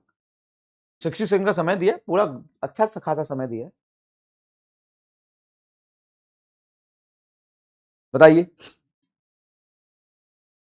क्या लग रहा है जनता को, क्या लग रहा है जनता को, क्या कहती है जनता, क्या कहती है जनता, कैसी है जनता। अगर आपने यहां पे आंसर लगाया है कि L is inversely proportional to R, गलत है तो आप बहुत सही है, बिल्कुल आपने सही लगाया। अगर आपने ये सोचा है कि angular momentum directly proportional to R, ये सही है और इसको सही सोच के आंसर टिक कर दे तो आप गधे हैं। तो यहां पे ही आपको अब सीखने को मिलेगा यहां से मजेदार चीज कि angular momentum proportional to R नहीं होगा, D is your correct answer. और मात्र 18% जनता ने ये सही किया है। मजा आ गया भाई, ये how to her MR scam, इसको अच्छे से लिख लो, ये गलत है तुम्हारा ऑप्शन बी जवाब दिया हो। देखो 45% बच्चों ने बी सोचा है। अच्छा, ए कौन सोच रहा था बे, angular momentum inversely proportional to r. थोड़ा तू उस टाइप का है क्या? मुझे तो लग रहा है कि तू उसी टाइप का है। ये तो सोच रहा है डायरेक्टली प्रोपोर्शनल टू आर 15%, मतलब पूरा दबा के तुक्काबाजी चली है। अभी तक तुम ना velocity, acceleration, time period, radius, ये सब पढ़ रहे थे, इतना मजा आ रहा था। अरे सर बहुत आसान है, वेवलेंथ निकाल रहे थे, बहुत आसान है सर, मजा आ रहा है एकदम, ऐसा लग रहा है कि एकदम ही मौसम ही एकदम खुशनुमा है एकदम। और ये सवाल दिया छोटा सा, उसमें तुम फंस गए। आओ बात करते, आओ बात करते। देख, which of the following option is correct for the angular momentum and radius of the orbit? Angular momentum और आर का रिलेशन पूछा है। सर हम जानते हैं कि एंगुलर एम भी आर से लिख सकते हैं, जो कि होता है n H by two pi. ठीक है, एन एच बाई टू। तो अगर एंगुलर मोमेंटम एन का रिलेशन पूछता, angular momentum directly proportional to n, क्यों? क्योंकि इस फॉर्मूले में एल बराबर n H by two pi, h by two pi constant, angular momentum directly proportional to n. अगर मैं ऐसा लिखूं तो क्या सही होता है? हाँ सही है। Angular momentum H by to पे इंटीग्रल मल्टीपल है, एन तुम्हारा नंबर ऑफ ऑर्बिट है, एच और टू पाई कॉन्स्टेंट है, एल प्रोपोर्शनल टू एन, एकदम सही। लेकिन मैं बोलूं कि एंगुलर मोमेंटम होता है एमबीआर, और तुम डायरेक्टली लिखते हो कि L is equal to m B r and L is proportional to r, तो स्कैम कर रहे हो। सर कैसे? इसमें बाकी चीजें कांस्टेंट है क्या? हाँ सर, मास तो कांस्टेंट होता है। स्पीड नहीं, नहीं सर, स्पीड तो खुद ही रेडियस पे डिपेंड करेगा ना। तुम कह रहे हो कि रेडियस चेंज करने से एंगुलर मोमेंटम चेंज होगा, या रेडियस चेंज करने से स्पीड चेंज नहीं होगा? ओ हाँ गुरुजी, गड़बड़ा गए लोग मास्टर, यही वाली बतवा, यहाँ पे ये गड़बड़ हो गया। तुम इस फॉर्मूले से NH/2π डायरेक्टली बोल सकते हो कि angular momentum directly proportional to n। क्यों? क्योंकि बचा हुआ h और 2π कांस्टेंट है। अगर तुम इस दोनों को डील करते हो तो एकदम सही लिख सकते हो तुम। लेकिन इस दोनों को अगर डील कर रहे हो तो मास कांस्टेंट है, रेडियस चेंज करने पे एंगुलर मोमेंटम चेंज होगा, लेकिन स्पीड भी तो चेंज हो जाए। सर कैसे करेंगे? सुनो, L is equal to m v r, तुम जानते हो हाँ, L is proportional to V into r लिख सकते हो। अब यहां पे एक बात बताओ, अब मुझे देखना पड़ेगा V R पे कैसे डिपेंड करता है, तो वो कहां से देखेंगे? यहां से m b a square by r is equal to k z e a square by r square होता है। हाँ, आर से आर स्क्वायर कटेगा, आर बचेगा। हाँ सर, बाकी मास के जेड ई ये सब कांस्टेंट है। भाई तुम हाइड्रोजन एटम की बात करो तो जेड तो कांस्टेंट होगा, हम ऑर्बिट में नंबर चेंज कर रहे हैं बस। तो ये बोल सकते हो कि v square is proportional to 1/r, मतलब v is inversely proportional to root r. तो यहाँ पे v को inversely proportional to root r लिखोगे तो नीचे आ गया रूट आर, और यहाँ पे मल्टीप्लाई आर, रूट आर से आर काटोगे तो सिंपल सा आ जाएगा आर, और नीचे रूट आर से आर काटोगे रूट आर, मतलब angular momentum is root r के प्रोपोर्शनल, रूट आर के proportional. Angular momentum is directly proportional root r. ये देखिए आपका आंसर आ गया डी। बोलो, अचानक से एकदम एटम में मजा आ गया कि नहीं? तो थोड़ा सा कंफ्यूजिंग लगा कि हम कैसे सोच पाएंगे। अच्छा ठीक है, तुम मत सोच लो, तुम मत सोचो बेटा, तुम इधर आओ, तुम इधर आओ। दूसरे मेथड से कराते हैं, एकदम अलग फील मेथड से, एमआर स्टार फील मेथड से। क्या? ये तो सही बात है कि angular momentum directly proportional to n होता है, क्योंकि एन h/2π में h और 2π कांस्टेंट हो। हाँ, ये तो सही है। हाँ सर, ये सही है, इसमें तो मजा आ रहा है, ये तो एकदम सही है। अब सुनना, क्या r is proportional to n square? हाँ, radius proportional to n square, तो इस स्क्वायर को इधर ले आऊंगा तो root of r is proportional to n. हाँ, तो n proportional to root r, मतलब n को रूट आर लिख सकते हैं। Angular momentum is proportional to root r, answer ले। और ये क्या था? ये दे ही तो था, इसी बात के तो पैसे हैं, नहीं तो बाकी सब तो लोटे जैसे हैं। इधर देख, इसी बात के तो पैसे हैं, देख इधर, angular momentum is directly proportional to n, और तू जानता है कि radius vector is directly proportional to n square होता है, तो n is proportional to root r लिख सकते हैं। ये स्क्वायर को इधर ले आएंगे तो हाँ, n proportional to root r, तो n proportional to root r लिख देंगे, एंगुलर मोमेंटम रूट आर के प्रोपोर्शनल, खत्म। अरे सर, थोड़ा सा ध्यान रखना था इस बात का, यही रखना था। ले, मैंने ऐसे ही किया, बहुत बढ़िया, अच्छा किया। तो जब मुझे ऐसे आता था, मान ले मुझे ऐसे आता है करना, मैं ऐसे कर सकता हूं, लेकिन फिर भी मैंने ऐसा क्यों किया? तू बता, फिर भी मैंने ऐसा क्यों किया? बता, तू बता, मैंने ऐसा क्यों किया? जब मुझे भी तो आता ही था ना, ऐसा तो नहीं है कि मुझे नहीं आता था, मैंने तो किया ही अभी। हाँ सर, आपने भी तो अभी किया ही है। आर से आर स्क्वायर कटेगा तो v square proportional to r, तो वी प्रोपोर्शनल टू रूट। तो मैं ये किया क्यों? मैं यहां से क्यों सॉल्यूशन करना शुरू किया? Angular momentum M B are होता है, एम कांस्टेंट है तो वी आर के प्रोपोर्शनल, वी ऑफ रूट आर आ जाएगा तो वी को रूट आर लिखेंगे, ये आर है, रूट आर से आर कटेगा, रूट आर। तो मैंने ये क्यों किया? वेरीफाई करने के लिए नहीं, तुमसे आगे कुछ गलती ना हो उससे बचाने के लिए। क्या गलती होगा तुमसे? तुम डायरेक्टली ये जो 45% बच्चे हैं ना, जो डायरेक्टली ये फॉर्मूला यूज किए, वो कल को भी तो यूज कर सकते थे, तुम भी कहीं फंस सकते थे। तुम डायरेक्टली बोल सकते थे सर एल के फॉर्मूले में सीधा आर आता है, बाकी को हम खा गए, डकार भी नहीं मारे, और एंगुलर मोमेंटम आगे पढ़। इससे बचाने के लिए कि आप यहां पे ये गलती ना कर दे कि एल के फॉर्मूला में सीधा आर दिख रहा है तो सीधा आर आपने आंसर कर दिया, इससे बचाने। जब भी आप किसी एक फिजिकल क्वांटिटी का दूसरे पे प्रोपोर्शनल साइन देखते हैं, किसी एक फिजिकल क्वांटिटी का दूसरे में प्रोपोर्शनल साइन देखते हैं, तो बाकी चीज कांस्टेंट करना पड़ता है। आप समझ में आया क्यों कराया था?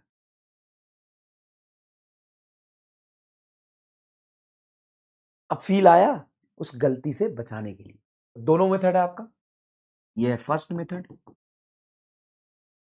और ये है सेकेंड मेथड, दोनों आप लिख लें। सेकेंड मेथड डायरेक्टली फील से किया, लिख लो फटाफट, कोई खास बात नहीं, फटाफट लिख लीजिए। 18% लोगों ने सही किया था, बहुत बढ़िया। उस 18% को मैं सही भी क्यों मानूं? क्योंकि 15% तो ये भी कह रहा था, ये पता नहीं कहां से सोच के लाया। उसमें से 4-5% बच्चे सही सोचे होंगे, बाकी तो एकदम मुंगेरी लाल है। ठीक है, बताओ ये क्वेश्चन कराने का तरीका मेरा अच्छा है कि नहीं, स्कैम से सिखाने। ऐसा क्या होता है कि अंदर अंदर आप डेवलप करते हो, गलत करके पढ़ाते हो। हमेशा से मैं 12 साल से जब पढ़ाना शुरू किया था ना, तो क्लास में जाके मैं गलत गलत पढ़ा देता था, और बच्चे को फुल कॉन्फिडेंस में एकदम समझा दिया, अरे ये होगा, हाँ होगा सर, ऐसे होगा, ऐसे होगा, हाँ सर ठीक है, मजा आ गया। बाद में कहता था ये तो यार गलत है। तो गलत करके सही पढ़ाने में होता क्या है कि आपका कंसेप्ट अच्छा बिल्डअप हो। सर कंफ्यूजन भी हो जाता है हमें, नहीं कंफ्यूजन नहीं होता है, वो तेरा वो है।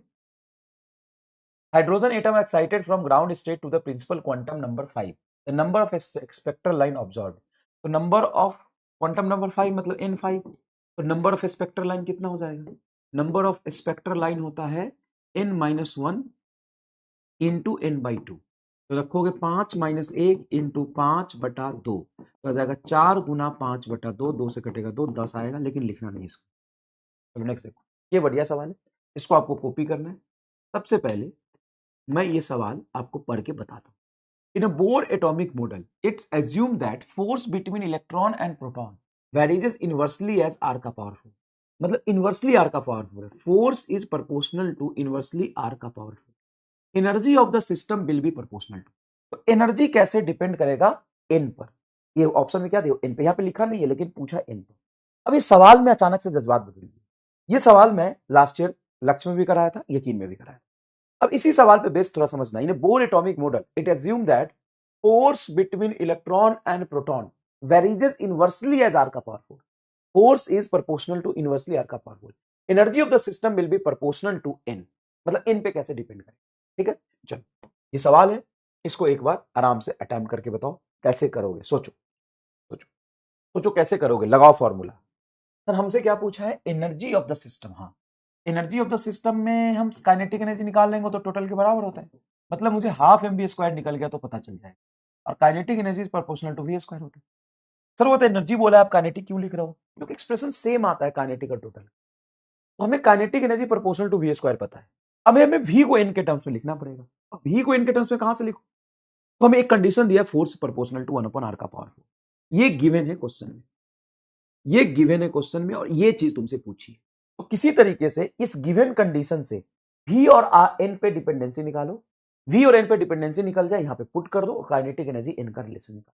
करो, गो गो, करो अच्छे से करो। मैं भी इधर करता हूं, मैं भी इधर करता हूं।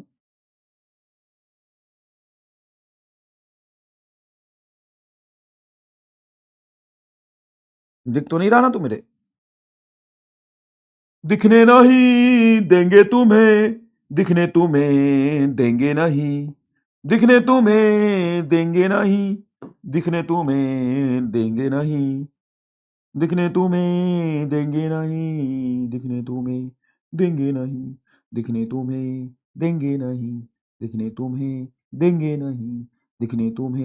देंगे नहीं, दिखने तुम्हें देंगे नहीं, दिखने तुम्हें देंगे नहीं, दिखने तुम्हें देंगे नहीं, दिखने तुम्हें देंगे नहीं, दिखने तुम्हें देंगे नहीं, दिखने तुम्हें देंगे नहीं, दिखने तुम्हें देंगे नहीं, दिखने तुम्हें देंगे नहीं, दिखने तुम्हें देंगे नहीं।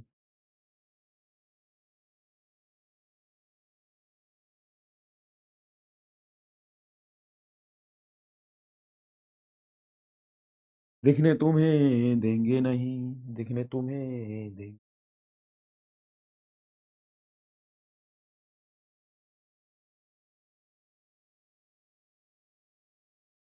दिखने तुम्हें देंगे नहीं।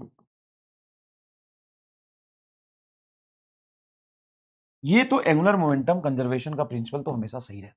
चलो अब करते हैं।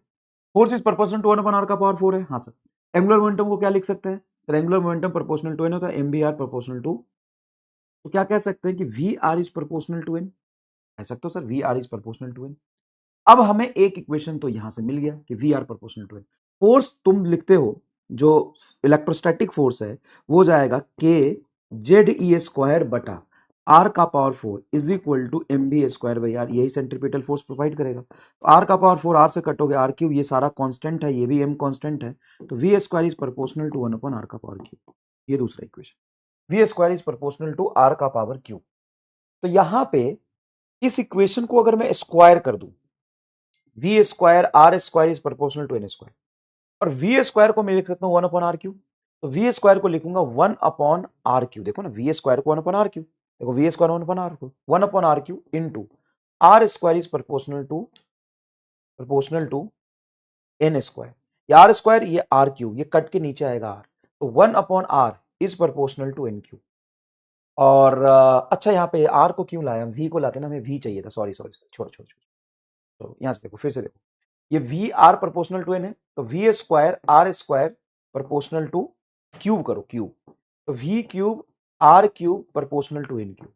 अब देखो सीधा सीधा आर क्यूब, क्या आर क्यूब को 1 अपॉन वी स्क्वायर लिख सकते, देखो ना नीचे आर क्यूब है, ऊपर आर क्यूब चलेगा 1 upon v square, r cube को 1 अपॉन वी स्क्वायर लिख सकते हो, तो v cube into 1 upon v square is proportional to n cube.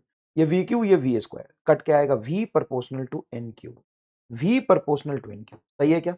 हाँ sir, v proportional to n cube है। अब यहां पे वी स्क्वायर क्या होगा, तो v proportional to n Q है, तो वी स्क्वायर करोगे, इसका स्क्वायर करोगे तो एन का पावर 6 आंसर आ जाएगा। ये सवाल का आंसर कैसा लगा? 33% लोगों ने किया है, बाकी मेजोरिटी 28% बच्चों ने बी जवाब दिया था। कैसा लगा सवाल? कैसा लगा सवाल बताओ? एकदम जज्बात बदल दिया कि नहीं? एकदम जज्बात बदल दिया कि नहीं? तो इसमें क्या क्या यूज करना पड़ रहा है? हाँ, यहाँ पे तुमको ना फोर्स हाइपोथेटिकली चेंज कर दिया, फोर्स हाइपोथेटिकली चेंज कर दिया। मैं फिर करा दूं, फिर करा दूं। देखो, सबसे पहले बात समझो कि हमें चाहिए क्या, हमें ये चाहिए, काइनेटिक एनर्जी हमें चाहिए, और काइनेटिक एनर्जी वी पर इस तरीके से डिपेंड करता है। हाँ सर, ये तो हमें पता है, हमें गिवन है force inversely proportional to r का पावर 4। अब हम एक काम करते हैं, अब हम एक काम करते हैं, force inversely proportional to r का पावर 4 है, तो लिखते हैं के जेड ई इंटू ई बटा 1 अपॉन आर का power 4 is equal to m B square by r, यही लिखेंगे सर, यही लिखेंगे। आर का पावर 4 से आर काटोगे तो आर का पावर क्यूब आएगा, मतलब m B square is proportional to 1 upon r का पावर क्यूब, मास भी कांस्टेंट। तो ये रिलेशन हम निकाल सकते हैं। हाँ sir, v square is proportional to r cube, देखो ना, ये v square 1 upon r cube, ये तुम्हारा एक रिलेशन आ गया। हम जानते हैं angular momentum M B r is proportional to n H by 2 pi, मतलब v r is proportional to n, ये होगा कि नहीं होगा? हाँ सर होगा। अब कुछ नहीं करना मुझे, यहाँ पे v r is proportional to n, यहाँ पे तुमको पता है कि v square proportional to 1 upon r cube, हमें यहाँ से आर हटाना है कि वी को हटाना है? सर फाइनली हमें वी चाहिए, तो अभी आर को हटाना है, तो आर को हम क्या पुट कर सकते हैं, देखो यहाँ पे क्यूब के टर्म्स में गिवन है, तो इसको क्यूब कर लिया हमने, तो v cube into r cube is proportional to n cube, easy हो गया। देखो, अब आर क्यू को हम 1 अपॉन वी स्क्वायर लिख सकते हैं, इस आर क्यू को 1 अपॉन वी स्क्वायर लिख सकते हैं, v cube into 1 upon r cube को 1 अपॉन वी स्क्वायर लिख सकते हैं। देखो आर क्यूब को, देखो आर क्यूब को 1 अपॉन वी स्क्वायर लिख सकते हैं, is proportional to n cube, v square से वी क्यू कटेगा, v is proportional to n cube.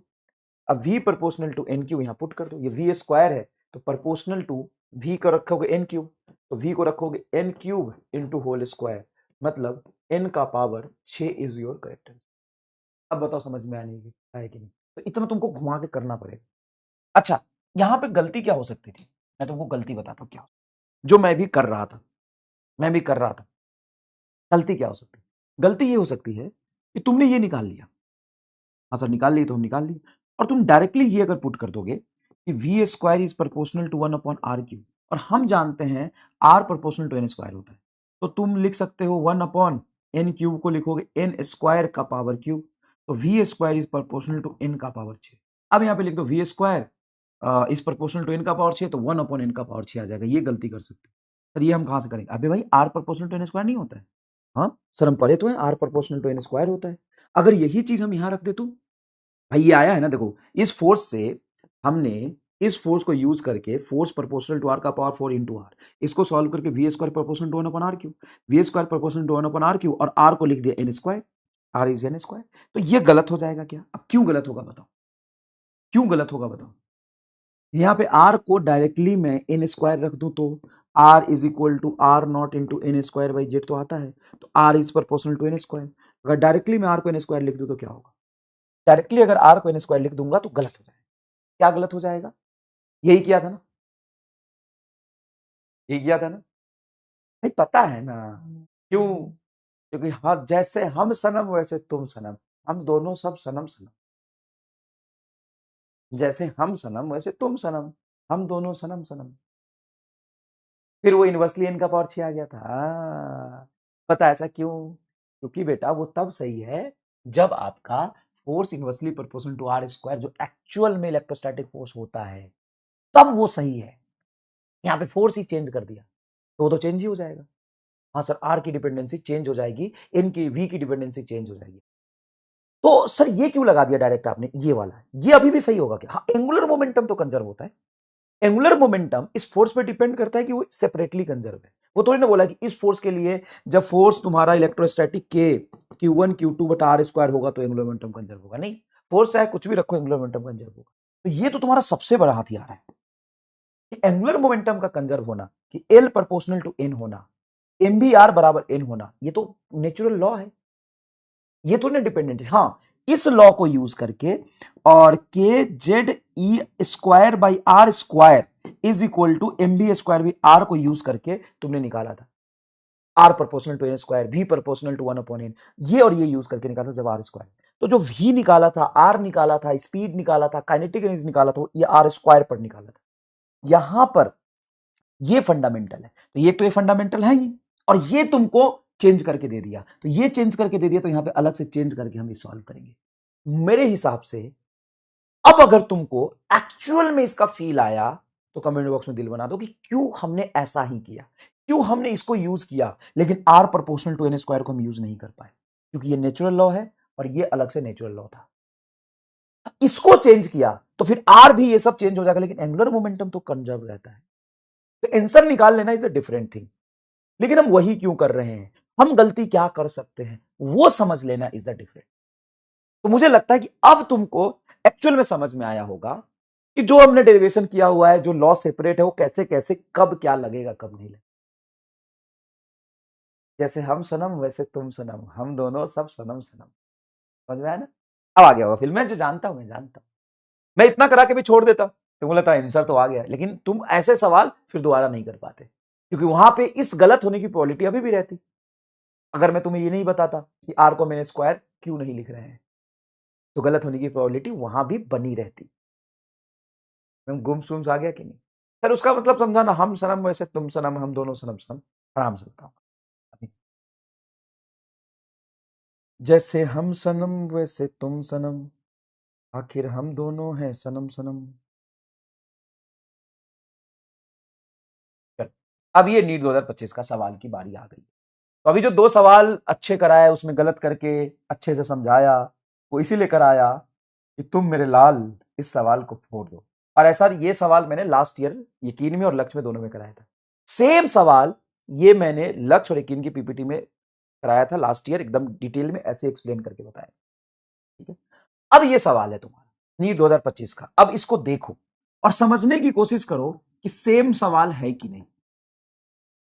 थोड़ा सा फोर्स चेंज किया है, जैसे मैंने 1/r² किया था, 1/r4 किया था। इसमें उसने चेंज क्या किया कि फोर्स को कांस्टेंट ही मान लिया। तो भी तुम कर लोगे, मुझे पूरा भरोसा है। थोड़ा सा पेशेंटली सवाल को पढ़ना, अच्छे से करना। कमेंट में बंद कर रहा हूं, कहीं इधर उधर से गूगल मत कर लेना यार, प्लीज, हाथ जोड़ रहा हूं, उसे कोई मतलब नहीं है बेटा। आराम से इसको अटेम्प्ट करना। टाइमलेस पोल दे रहा हूं, कोई जल्दीबाजी नहीं है। कमेंट इसलिए बंद कर दिया कि फुल फोकस से तुम इस सवाल को कर दो। भाई मेरा दिन सफल हो जाएगा अगर तुम इसको कर दिए तो। कर दिए तो a particle of mass m moving around the origin with a constant force, देखो फोर्स कांस्टेंट बोल दिया, फोर्स कांस्टेंट बोल दिया, तो force mb square by r का requirement, pulling it towards the origin. If Bohr model is used to describe the motion, हाँ Bohr model used to describe मतलब angular momentum, mbr is equal to nh/2 अभी भी सही होगा। The radius r of the nth orbit and the particle speed dependence, हाँ तो r और v की वैल्यू पूछिए, r radius of orbit and speed की वैल्यू पूछिए। तो निकालो, कैसे निकालोगे? निकालो कैसे निकालोगे? तुम कर लोगे, तुम कर लोगे, तुम कर लोगे गुरु, पूरा भरोसा है तुम। चलो 60 सेकंड का समय देता हूं, मैं करता हूं साथ साथ में।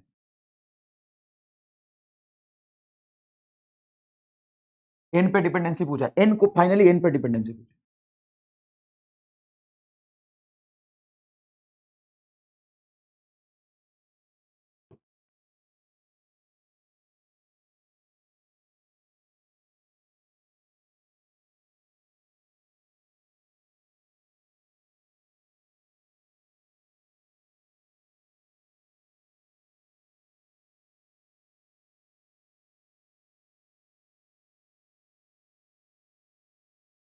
जल्दी जल्दी जल्दी जल्दी जल्दी जल्दी जल्दी जल्दी जल्दी जल्दी जल्दी जल्दी जल्दी।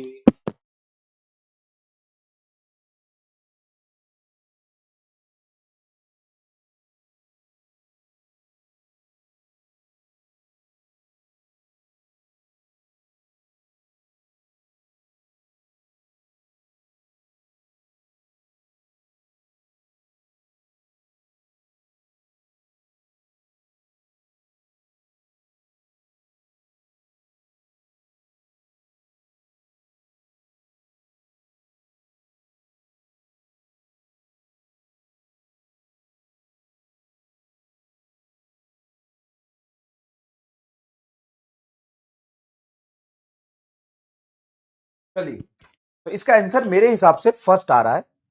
अगर मैंने कोई गलती नहीं करी होगी तो 40% लोगों ने फर्स्ट बोला है। पता नहीं, अगर सोच पाए तो भाई मेरा पढ़ाना सफल हो गया, अगर तूने सही कर लिया तो। और बाकी इधर उधर थोड़ा बहुत तुक्का लगे हैं, कोई दिक्कत नहीं इसमें। हम जानते हैं v r proportional to n होता है, एंगुलर मोमेंटम तो कंजर्व ही रहेगा। तो यहां से अगर आर एन का पावर 2/3, तो आर को हम लिख देंगे एन का पावर 2/3, एन का power 2/3 is proportional to n का पावर 1, ये 1 ही तो है। तो v is proportional to n का पावर 1 माइनस 2/3, n का पावर 1/3, मतलब पहला आंसर आ जाएगा। बिल्कुल सही है, बिल्कुल सही है। अब बताओ ईमानदारी से, बस तुम कमेंट बॉक्स में आग लगा के बता दो कि पीछे वाला सवाल और ये सवाल एकदम सेम है कि नहीं, एकदम सेम है कि नहीं। पीछे वाला सवाल और ये वाला सवाल एकदम सेम है कि नहीं। भाई जैसे वहां पे आर का पावर 4 किया था, उससे तो इजी है ये। वहां पे तो आर के पावर 4 पे तुमको सॉल्व भी करना पड़ा, ये तो सीधा फोर्स को कांस्टेंट बोल दिया। अब मैं एकदम बेसिक से पूरा करके दिखाता हूं, एकदम पूरा करके दिखाता हूं। A particle of mass m moving around the origin with a constant force F pulling towards the origin. A Bohr model is used to describe the motion. The radius r and the particle speed v depends on n. अब यहां पर देखो mv square by are तुम्हारा force की requirement होता है। वो force 1/r² होता था, लेकिन 1/r4 भी हो सकता है, कांस्टेंट भी हो सकता है। यहां पे कांस्टेंट बोला, तो अगर इसने कांस्टेंट बोला तो सीधा सीधा दे दिया v square is proportional to r. हाँ सर, एंगुलर मोमेंटम कंजर्व होता है m B r proportional to n, तो v into r proportional to n. हाँ सर, अब यहाँ पे दोनों तरफ स्क्वायर कर दो, तो v square r square n square. V square को हम आर बोल सकते हैं, वी स्क्वायर को आर बोल सकते हैं। R into r square proportional to n square, r का power 3 proportional to n square, r का पावर एन का पावर 2/3, एन का पावर 2/3। और आर एन का पावर 2/3 आया है, एंगुलर मोमेंटम से हम बोलते हैं v r proportional to n है, तो आर का पावर वी को रहने देंगे, आर का पावर 2/3 प्रोपोर्शनल टू एन। ये सॉल्व करके आ गया। तो बोलो मजा आया कि नहीं आया। अच्छा बताओ, क्या मैं ये सवाल जो आपको कराया था यहाँ, ये सवाल जो कराया था, इसी स्कैम से तो कंसेप्ट बिल्डअप हुआ, इसी स्कैम से तो कंसेप्ट बिल्डअप हुआ। उसी को यहां पे लगा के दिखाया मैंने कि ऐसे कैसे अप्रोच करेंगे अगर ऐसा सवाल आ गया तो। फिर उसका एप्लीकेशन नीट 2025, 99% सब बच्चे इस सवाल को छोड़ के आते हैं भाई साहब, एकदम अननोन। भाई ये तो ना हो तो फोर्स कांस्टेंट बोल दे लोग, तो वहां पे r proportional to n square लगा दिया। क्या यहाँ पे वैलिड होगा r proportional to n square? नहीं, वहां वही ढूंढ रहे थे। जा हम तो पढ़े थे, नीट के पीवाईक्यू में आता था r proportional to n square, ही प्रोपोर्शनल टू 1/n। ये तो हम केमिस्ट्री फिजिक्स दोनों जगह वेरीफाई करके पढ़े थे। यहाँ पे r proportional to n square है, यहाँ पे आर प्रोपोर्शनल टू एन का पावर 2/3 ले लो, तो मजा आ गया।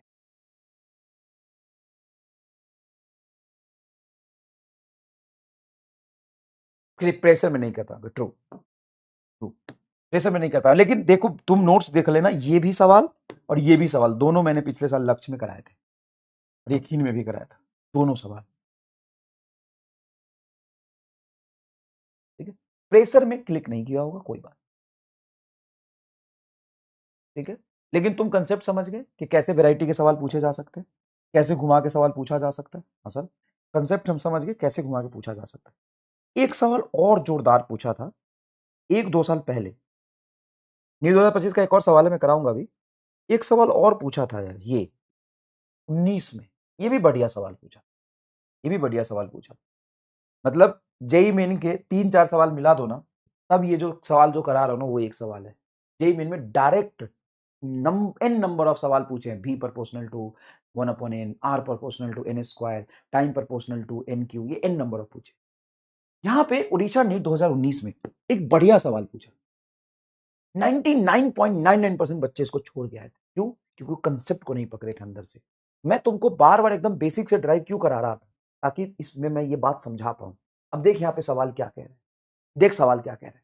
ये कह रहा है the radius of the first permitted Bohr orbit of the electron in an hydrogen atom is equal to 0.51 angstrom. वहां जाते हैं बोर रेडियस तो होता ही है 0.51 angstrom and ground state energy is 13.6 electron. ground state energy is 13.6 electron.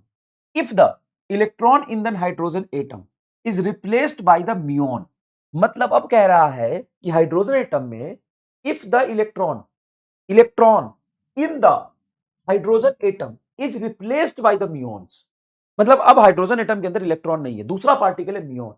Charge same है electron, जिसका charge same है, लेकिन मास 207 गुना मास ऑफ इलेक्ट्रॉन, मास 207 गुना mass of electron.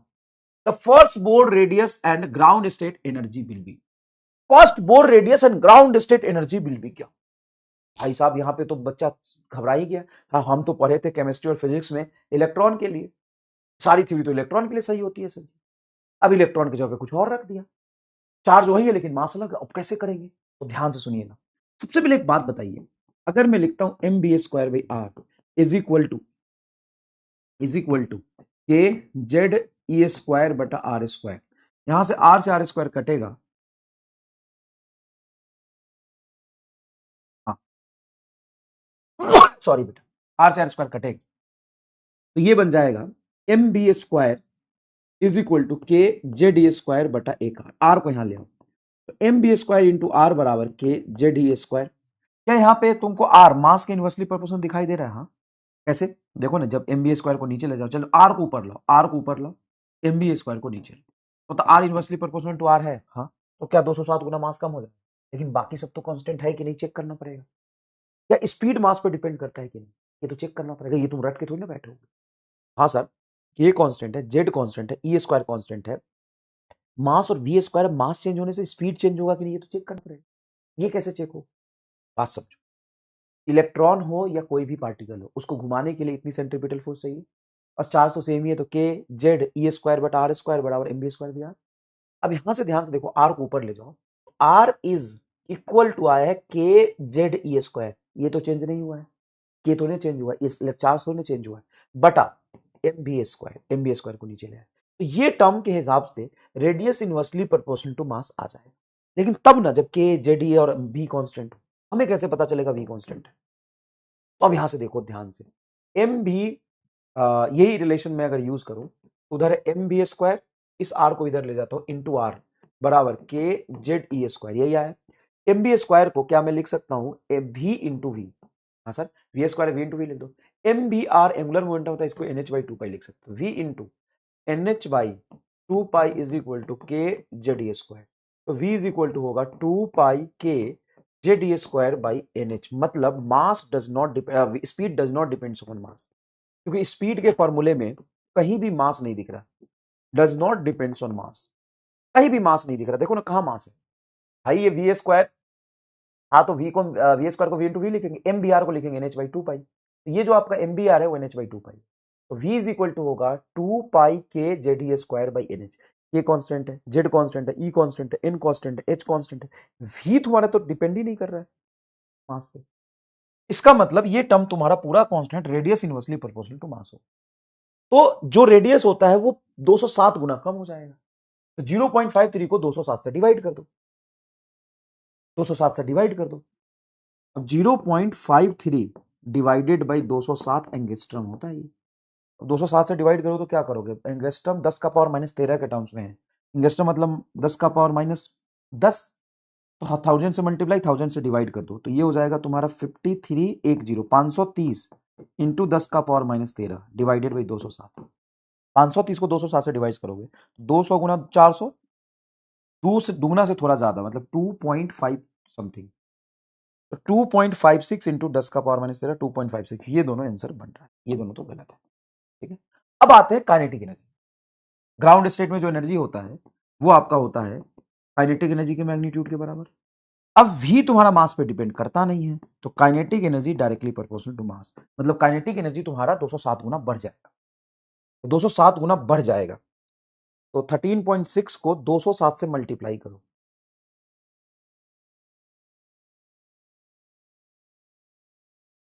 2.8 electron volt कैसे लिखा है ये कुछ गलत लिख दिया यहाँ पे, प्रिंटिंग मिस्टेक है, कुछ ऑर्डर गलत लिखा है। 207 से डिवाइड करूंगा तो कम हो जाएगा ना, और हाँ रहेगा माइनस ही। ये प्रिंटिंग मिस्टेक लग रहा है मुझे। सवाल में एक बार चेक कर सकते हो क्या गूगल पे, कुछ यहाँ पे यूनिट गलत लिखा है क्या?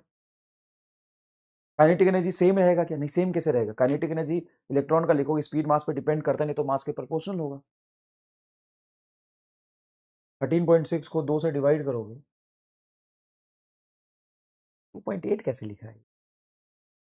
फर्स्ट ऑर्बिट की बात कर, हाँ ग्राउंड स्टेट की बात करें तो ग्राउंड स्टेट में N1 हो जाएगा। तो 2.8 इलेक्ट्रॉन वोल्ट कैसे आएगा बेटा? वो तो तुम्हारा चलो ठीक है, ये सही है। बताओ कैसे? किलो इलेक्ट्रॉन वोल्ट होगा तो सही हो जाएगा भाई, किलो लिखोगे तो सही हो सकता है। फिर 207 से मल्टीप्लाई करेंगे, 200 गुना बढ़ गया ना, मल्टीप्लाई बाई के करना है, हाँ किलो इलेक्ट्रॉन वोल्ट रहा होगा, फिर सही हो जाएगा। 207 से मल्टीप्लाई करो। मैं वही तो बोला कि कुछ ना कुछ प्रिंटिंग मिस्टेक। बताओ ये सवाल करके कैसा लगा? एक्सट्रीम हैप्पीनेस मिली कि नहीं? अच्छा लगा यार सवाल। तो देखो इस तरह के वैरायटी के सवाल कुछ सरप्राइजिंग आपको मिल सकते हैं। अब वहां पे ये सारी चीजें अगर आपने ड्राइव करके पढ़ा है, बहुत डिटेल में अंदर में घुस के पढ़ा है, तब आपको बहुत अच्छे से मिल जाएगा। अब ये वो सवाल है जब नीट 2000 पेपर 25 जैसा पेपर आ गया तब तुम कर लो। बाकी कल जो मैं सवाल करा रहा था वो सवाल है जैसा नीट 2017, 18, 19, 20, 21, 22, 23, 24 तक जैसा पेपर है वैसा कर लो। और जब भी नीट 2025 जैसा पेपर भी आता है, हर चैप्टर से मुश्किल सवाल नहीं आते, कोई कोई चैप्टर से 3-4 सवाल मुश्किल है। तो भाई 40 क्वेश्चन अगर आए तो कल जैसे आएंगे। अगर वहां बचा हुआ इस चैप्टर में ही सबसे मुश्किल सवाल बनाया तो ऐसा बनाएगा, और क्या बना लेगा? ये बना लेगा। ये डीप में घुस के देखने की जरूरत पड़ी ना। सबसे पहले आपको ये देखने की जरूरत पड़ी कि जो स्पीड है वो मास पे डिपेंड कर रहा है कि नहीं कर रहा, स्पीड मास पे डिपेंड कर रहा है कि नहीं कर रहा है, ये देखने की जरूरत पड़ी।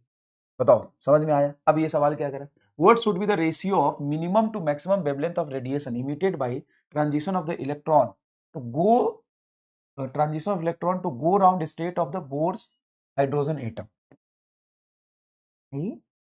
What should be the ratio of minimum to maximum wavelength of radiation emitted by transition of electron go round ground state of hydrogen atom? go go कभी कभी तुम्हें नहीं लगता तुम्हारा मास्टर भी तेरे जैसा ही है? देख रहा अंग्रेजी का भिखारी इसको कहना गो राउंड, GROUND ग्राउंड लिखा तो है अच्छे से, ग्राउंड लिखा तो है। तो मतलब लाइमन सीरीज का मैक्सिमम मिनिमा पूछा, ये आंसर आएगा। ये तो कल ही करा दिया था यार। हट हट हट हट हट हट हट हट हट, तो कल ही करा दिया था। कितना बढ़िया लिखा है ग्राउंड, उसको मैं गो राउंड। जैसे हम सनम वैसे तुम सनम। चल देखे करते। अभी बढ़िया सवाल है। यहां पे एक ऐसे तरह के सवाल पूछे जाते हैं कि स्टेट्स की एनर्जी दिया होगा, एक जंपिंग का वेवलेंथ दे देगा, किसी और क्रॉसपॉन्डिंग दूसरे जंपिंग का वेवलेंथ दे देगा, और उनके टर्म्स में तीसरे जंपिंग का वेवलेंथ तुमको निकालना पड़ेगा। ठीक है, इसका बहुत आसान तरीके से अप्रोच करके मैं आपको दिखाऊंगा, बहुत आसानी से आपको बताऊंगा। ध्यान से देखिएगा, ये बहुत इंपॉर्टेंट क्वेश्चन है, बहुत इंपॉर्टेंट क्वेश्चन है। ध्यान से देखिएगा क्या कह रहा है। The energy of the three level L3, L1, L3, L2 and L1। अभी L3, L2, L1 कहां है? अभी रुक जाओ, वो हमें पता चलेगा एनर्जी के वैल्यू से। जो सबसे ऊपर होता है उसकी एनर्जी ज्यादा होती है, जो नीचे होता है उसकी एनर्जी कम होती है। तो L2, L3 और L1 की एनर्जी गिवन है E0, 4 E0/9 एंड E0/4। इसका मतलब क्या है कि जो L3 है उसकी एनर्जी E0 है। तो E0 नीचे बनाओगे कि ऊपर बनाओगे? ये 4 E0/9 तो कम एनर्जी हो गया, उसके बाद E0/4 और कम एनर्जी हो गया। तो सबसे ज्यादा जो एनर्जी होगा ये आपका L3, ये आपका L2, ये आपका L1। सबसे ज्यादा जो एनर्जी होगा ये ऊपर से आएगा, ये आएगा आपका E0, ये होगा आपका 4 E0/9 और नीचे होगा आपका E0/4। ऐसे अब आपको बोला है respectively photon of wavelength lambda emitted for the transition L3 से निकला है L3 टू L1, L3 से L1 पे आया तो ये वेवलेंथ लैम्डा निकला है। Photon of wavelength lambda emitted from the transition L3 to L1, what will be the wavelength of the emission of the transition L2 to L1? L2 to L1, अच्छा ये बोला है डायरेक्ट कि जब 3 से इसमें आया है तो वेवलेंथ लैम्डा है, इससे आएगा तो वेवलेंथ कितना होगा। एक बात बताओ, ये गैप ज्यादा है तो एनर्जी ज्यादा होगी तो वेवलेंथ कम आएगा, ये गैप कम है तो वेवलेंथ ज्यादा होगी, हाँ ज्यादा होनी चाहिए लेमडा से। 16/31 लेमडा से तो ये कम आ गया, 16/31 तो कम हो गया, लेमडा डैश ज्यादा होगी लेमडा से, कम एनर्जी मतलब लेमडा ज्यादा, तो ये तो आंसर हो नहीं सकता है। 27 लेमडा बाई 7 ये हो सकता है, देख लेता हूँ बस, 19/20 ये भी नहीं हो सकता है, बराबर भी नहीं हो सकता है, आंसर ये आ गया, खत्म, पैसा आ जाओ, चलो रे घर चले, चलो रे घर चले। क्या किया, हमको नहीं आया, अरे लाइमन बाल्मर पास्सन में मिनिमम वेवलेंथ मैक्सिमम वेवलेंथ इतना अच्छे अच्छे से तुमको समझाया, इसकी गैप बड़ी है तो एनर्जी बड़ी होगी, एनर्जी बड़ी होगी तो वेवलेंथ छोटी, और एनर्जी छोटी तो वेवलेंथ बड़ी, तो लैम्डा डैश ज्यादा होना चाहिए। अब लैम्डा डैश किस में ज्यादा है वो देख ले। सर बेसिक से करके दिखाओ सर जी, ये तो क्या ही नहीं समझ में, आप बेसिक से करके, बेसिक से करके दिखा तो बता, इनिशियल में से जो फाइनल एनर्जी घटाएगा तो ये है तेरा ई नॉट और ये तेरा e nought by 4 is equal to s c by lambda, ये 4 एलसीएम लेगा तो 4 में से 1 गया, 3 e nought by 4 is equal to s c by lambda, ये इक्वेशन 1 बता, आ गया समझ में ये चीज, ये समझ में हमको आ रहा है। दूसरा देख, यहां से जब यहां जाएगा तो इनिशियल एनर्जी तेरा है 4 e nought by 9 minus e nought by 4, यही है, हाँ, तो ये इनिशियल में से फाइनल घटाओगे, इनिशियल में से फाइनल घटाते हैं हमेशा mg बाई लेमडा डैश, ये दिया। अब यहाँ पे एलसीएम लोगे तो 9 चौक 36, 4 चौका 16, 16 e naught minus 7 e naught बटा 9 चौक 36, 36 is equal to s c by lambda dash. 16 में से 9 जाएगा 9, 16 में से 9 जाएगा 7 e nought by 36 is equal to s c by lambda dash. E nought को हम क्या लिख सकते हैं, सीधा ई नॉट को लिख सकते हो तुम 4sc बाई 3 लेमडा, देखो यहां से ई नॉट की वैल्यू पुट करो, ई नॉट को लिखोगे 4sc by 3 lambda, E naught की वैल्यू लिखोगे 7/36 इज इक्वल टू 4hc बटा 3 लेमडा, देखो ई नॉट की वैल्यू पुट करेंगे 4sc by 3 lambda is equal to sc by lambda dash. अब sc से sc कट गया और ये आ गया तुम्हारा 9 चौक 36, तो 9 तिया 9 9 9 18 9 27 27/7, तो लेमडा डैश उधर ले जाओ, ये 27/7 आके देखो 27/7, आसान है, आसान है, हाँ सर बहुत आसान, इसको लिखना नहीं है, मैं बता दूंगा कौन कौन सा लिखना है।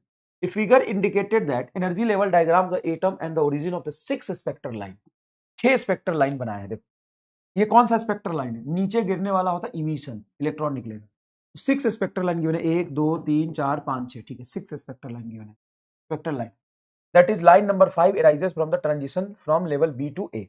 Which of the following spectral line will also occur in the absorption spectrum? तो ये तुम्हारा इमिशन स्पेक्ट्रम दिया है, देखो 1 2 3 4 5 6 लाइन दिया है, देखो 1 2 3 4 5 6, इसमें से इस इमिशन स्पेक्ट्रम में से कौन कौन सा एब्जॉर्प्शन में भी पार्टिसिपेट कर सकता है, सिंपल सी बात है, एब्जॉर्प्शन सिर्फ ग्राउंडेड से आता है, 1 से हो सकता है, 2 से हो सकता है, 3 से हो सकता है, 1 2 3 इज द करेक्ट आंसर, खत्म, 1 2 3 इज द करेक्ट आंसर, कितना आसान है, यस कितना आसान है sir ji, 1 2 3 is the correct answer, बोलो 1 2 3 इज द करेक्ट आंसर, मजा आ गया एकदम झमाझम, समझ में आया।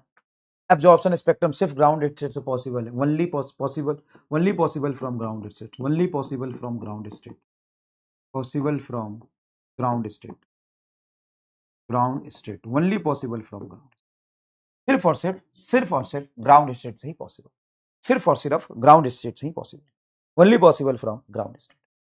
चलिए बताइए क्लियर है क्या, हाँ सर एकदम झमाझम, मजा आ गलो मास्टर, मजा आ गलो मास्टर। ये देख, अब नीट में वैसे सवाल जो एकदम आसान होते हैं, इसको नोट्स में बिल्कुल भी कॉपी नहीं करना, मैं बाद में मार्क करके दे दूंगा आपको नोट्स, बाद में मैं नोट्स आपको मार्क करके दे दूंगा। अभी देख लीजिए कि ऐसे सवाल कैसे अप्रोच करते हैं, मैं ये नहीं चाहूंगा ना हाई फाई के चक्कर में बड़े बड़े कंसेप्ट तो आपको सिखा दिए, लेकिन छोटे कंसेप्ट में आप गलती कर जाओ, मैं ये बिल्कुल नहीं चाहूंगा, ध्यान से सुनिएगा, ध्यान से सुनिएगा, ये नीट 2017 का पूछा हुआ सवाल है, ऐसे सवाल आपको एकदम टिप पे और अच्छे कैलकुलेशन के साथ करना आना चाहिए। सवाल क्या कहता है देखिए, the ratio of wavelength of the last line of Balmer, ये लास्ट लाइन ऑफ बाल्मर का क्या मतलब, लास्ट लाइन मतलब इंफिनिटी से आ रहा है, इनिशियल इंफिनिटी पे फाइनल तुम्हारा 2 होगा, लाइमन के बाद बाल्मर, ठीक है, series and the last line of Lyman, last line of Lyman का मतलब है इनिशियल तेरा इंफिनिटी और फाइनल तेरा आएगा फर्स्ट में। तो ये तो आ जाएगा वेवलेंथ, ये तो हमने किया था, lambda is equal to 1/r आ जाएगा, 1/r आ जाएगा इसका 2 का। और इसमें क्या आ जाएगा, तो इसमें 1/2 का स्क्वायर 4 आ जाएगा। इसमें तुम्हारा फाइनल लेमडा 1 अगर मैं निकालू तो ये आ जाएगा 4/r। तो रेशियो देखोगे तो 4:1 आना चाहिए, ये आंसर आ जाएगा। भी आएगा क्या? और बहुत आसानी से आप कर लेंगे क्या? मैंने जैसे किया वैसे बिल्कुल नहीं करना, आपको प्रॉपर लिख के करना, सोच के नहीं करना। एक चीज मैं यहां पे आपको बता दूं, एक बात बताओ, कितने लोगों को या कितने लोगों ने ऐसा महसूस किया है, एग्जाम में जब हम सवाल कर रहे होते हैं या घर पे क्वेश्चन प्रैक्टिस कर रहे होते हैं, तो हम सोचते हैं कि हाँ ऐसा से ऐसा हो जाएगा और ऐसा टिक कर देते हैं, और 50-60% चांसेस में वो गलत हो जाता है। हमने जैसा सोचा था शायद मेरे दिमाग में उल्टा आ गया। ऐसा होता है? ये सर नो में बताओ। तो एक्चुअल में क्या होता है कि मेरी वजह से आप गलत प्रैक्टिस सीख रहे हो, सच बता रहा हूं, मेरी वजह से तुम गलत प्रैक्टिस कर सीख रहे हो। तो क्या आप ही तो, आप जैसे हम सनम वैसे आप सनम, हम दोनों सर सनम सनम, आप मेरी वजह से गलती कर रहे हो एंड आई एक्सेप्ट इट। क्या आपने कर दिया सर? देखो इफ ये इंफिनिटी और ये 1, तो आपने सीधा कर दिया 1/λ इज इक्वल टू r, 1 माइनस 1/infinity 0, तो लेमडा इज इक्वल टू हो जाएगा 1/r। भाई ऐसे तुमको करना ही नहीं है। ऐसा होता है? ऐसा होता है, क्यों होता है? मेरी वजह से। मैं तुमको ऐसे सवाल करके बता दूं, अबे तू इतना दिमाग में कैसे सोचेगा? तो हमें दिमाग में कैलकुलेशन ना करके पेपर पे करना है और उसकी स्पीड बढ़ानी है। बताओ तुमको कौन सा ज्यादा कन्विंसिंग लग रहा है, कि मैं ऐसे कर दूं और सीधा 1/r और 4/r लेमडा 1/λ2 4/1 आंसर आ गया? ये ज्यादा कन्विंसिंग लगेगा। भले आसान रास्ता लोगों को मजा देता है, फन देता है, एक्साइटमेंट आता है, अरे ऐसे ऐसे ऐसे हो गई, ऐसे हो गई, और एग्जाम में जाके हो भी ना करता, अब गलत हो जाता। तो हमें क्या करना है, प्रॉपर कैलकुलेशन में स्पीड बढ़ाना। तो अगर मैं ये कर रहा हूं तो ये गलत है एकदम। अरे तुमको मजा आया, लेकिन ये गलत है। सही क्या तरीका है? सही आपको पूरा लिखना है भाई, फॉर्मूला लिखना है कि जैसे लाइमन में हम लिखेंगे तो बाद का है तो λ2 बोल देते हैं, 1/λ2 इज इक्वल टू r, 1/फाइनल, फाइनल 1 है तो 1 कॉल स्क्वायर 1 माइनस 1/इंफिनिटी। आप लिखेंगे 1/λ2 is equal to r, 1 minus 0 थे r बचेगा, λ2 के ऊपर r नीचे, तो λ2 इज इक्वल टू 1/r आ गया। भाई इसमें थोड़ा सा भी ऊपर नीचे हुआ ना गड़बड़ हो जाए। यहां पे गलती से 4/r की जगह पे r/4 कर दोगे तो 1/4 आंसर आ जाएगा, और ऑप्शन में ऐसा होगा।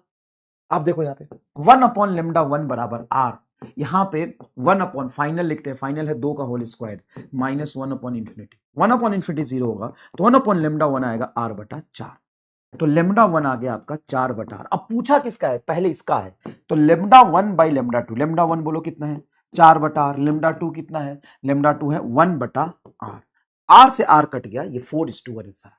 अगर मैं ऐसा करूं तो बोला अरे मास्टर भोकवा है, ए मास्टर बहुत भोकवा है, सीधा ऐसे ऐसे करके आ जाता है, ये क्या कर रहा है? तो बेटा तुमको तुमको जादू देखना है कि नीट में सेलेक्ट होना है? बता क्या करना है?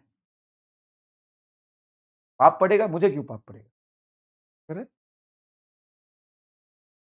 अब एक्चुअल में होता क्या है, एकदम अगर तुम साइकोलॉजिकली जाओ, एग्जाम में क्या होता है, एग्जाम में आपको बायोलॉजी करना है, आपको केमिस्ट्री करना है। जब बायोलॉजी केमिस्ट्री कर चुके होते हो और जब तुम फिजिक्स पे जाते हो तो वैसे ही तुम्हारा आधा दिमाग काम करना बंद कर देता है, आधा दिमाग काम करना बंद कर देता है। उस समय तुम डायरेक्टली ऐसे सोचा करोगे, फिर तुम्हारा ही नुकसान। अच्छा ऐसा तुम सोच के मान लो 3 में से 2 सही भी करते हो, तुम्हारा स्पीड बहुत, सोचना बहुत सही है, एक गलत करते हो, तो वही तो तुम्हारा नुकसान है ना यार। 4 सिली मिस्टेक अगर हुए ना, तो नंबर 16 नंबर में कहां से कहां पहुंच जाओगे, कितना लाख रैंक पीछे चला जाएगा पता नहीं चलेगा। तो अगर आप सही चीज सीखना चाहते हो तो सुनो ध्यान से, प्रॉपर फॉर्मूला आपको पता है, जो कंसेप्ट से आपने ड्राइव किया है उसमें वैल्यू पुट करो, डायरेक्टली दिमाग में सोच के मत करो, यहां पे स्पीड बढ़ाओ। वहां पे जाके आपको इनफाइनाइट सवाल थोड़ी ना करने हैं जो तुम सोच सोच के कर लोगे। बायो यो आयो यो यो आयो यो यो यो यो बायो यो नहीं है। बायो नहीं है, समझ गया? बायो नहीं है ये कि आप वहां पे आपको कंसेप्ट पता है तो बिना कैलकुलेशन के कर लो। यहाँ पे आपको कैलकुलेशन करना पड़ेगा, पेन उठाना पड़ेगा, पेन चलाना पड़ेगा। और 24 तक तो ऐसा माहौल भी था कि पेन चलाना नहीं पड़ रहा था कई ऐसे क्वेश्चंस में, लेकिन यहाँ पे अब आपको पेन चलाना पड़ेगा। ठीक है ना? चलिए पढ़ ले यार, तुमको चाहिए मजे बस। शुरू हो गए, स्पैम मत करो, ठीक है? Always respect every teacher, spam मत करो, पढ़ो अच्छे से। चलिए देखिए, given the value of Rydberg constant 10 to the power 7, the wave number of the last line of the Balmer series in the hydrogen spectrum will be, wave number मतलब 1 upon lambda, wave number 1 upon lambda, यहां से निकल जाएगा क्या? तो निकल जाना चाहिए, निकाल। Wave number of the last line of Balmer series, Lyman Balmer, r by 4 ही तो आ जाएगा यार।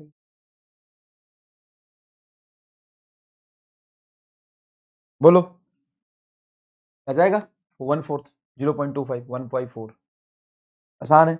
नेक्स्ट देखो, ratio of the longest wavelength corresponding to the Lyman series. देखो ये सारे सवाल पूछे हुए, देखो ये 2016 का है, जब पेपर सबसे मुश्किल आया था उस साल का सवाल है ये देखो 2017 का है, मतलब सारा रियलिटी चेक वाले सवाल है ये जो आए हुए हैं। ये सवाल पूछा हुआ है, ये भी पूछा हुआ है, ये देखो उड़ीसा नीट का है, ये देखो 2025 का है, अभी 24 पे भी आ चलते हैं, चलते चलते 24 पे भी चलते हैं। 16 ratio of the longest wavelength corresponding to Lyman series and Balmer series in the hydrogen spectrum. अब देखो ये लॉन्गेस्ट वेवलेंथ पूछा है, लॉन्गेस्ट वेवलेंथ मतलब एनर्जी कम, कॉरस्पॉन्डिंग टू लाइमन मतलब इनिशियल तुम्हारा होगा 2 और फाइनल होगा तुम्हारा 1 लाइमन के लिए, और बाल्मर के लिए होगा इनिशियल 3 और फाइनल तुम्हारा 2। ऐसा आप समझो यहां पर ध्यान से, यहां पे फंस सकते हो तुम। क्या बोला है? लॉन्गेस्ट वेवलेंथ, सबसे बड़ा वेवलेंथ मतलब सबसे कम एनर्जी, तो यहाँ पे लाइमन का ये आएगा, मतलब 1/r लेमडा 1 निकालोगे, r इंटू फाइनल 1 माइनस 1 का होल स्क्वायर 1, 1/2 का होल स्क्वायर 4, तो ये आ जाएगा तेरा 3r/4 इज इक्वल टू 1/λ1। 1/λ2 निकालोगे, 1/λ2 is equal to r finally 2 का होल स्क्वायर 4 माइनस 3 का होल स्क्वायर 9, तो ये हो जाएगा तेरा 5r/36, तो 9 चौक 36, ऊपर 9 बने 7, 5r/36, ये 1/λ2, λ2 आ गया तेरा 36/5r।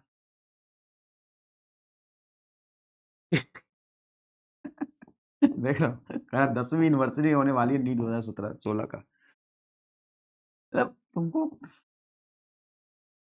4/3 है, λ2 कितना है 36 और 5r कट के आ गया 9, 5/27 ऐसा कुछ आ रहा है क्या? कर ले जाओगे ऐसे सवाल, फंसोगे तो नहीं, फंसोगे तो नहीं, ये तो हमने अभी किया है, फंसोगे तो नहीं, फंसोगे तो नहीं। ये देखो 2014 का सवाल है, the energy of the hydrogen atom the ground state is इतना, then energy of the He plus ion in the first excited state. अब देखो दो चीजें इसमें चेंज करिए, दो चीजें चेंज करिए, क्या? ग्राउंड स्टेट का दिया, energy of the helium in ion in a first excited state, first excited state, first excited state मतलब सेकेंड ऑर्बिट, तो एनर्जी सेम ही रह जाएगी। क्यों? क्योंकि energy is proportional to n square by z square, sorry z square by n square. तो ये तुम्हारा जेड की वैल्यू हाइड्रोजन हीलियम 2, जेड की वैल्यू 2 और ऑर्बिट की वैल्यू 2, तो 2 का स्क्वायर 4, 4 सेम ही रह जाएगा, सेम ही रह जाएगा। बी जवाब दे रहा, देख रहे हो? सी भी जवाब दे रहा, बाप रे बाप, सब जवाब दे दे रे, ए भी दे दे, बी भी दे दे, सी भी दे दे, डी भी दे दे, सारा ऑप्शन है ना, सब दे दे, छोड़ना मत।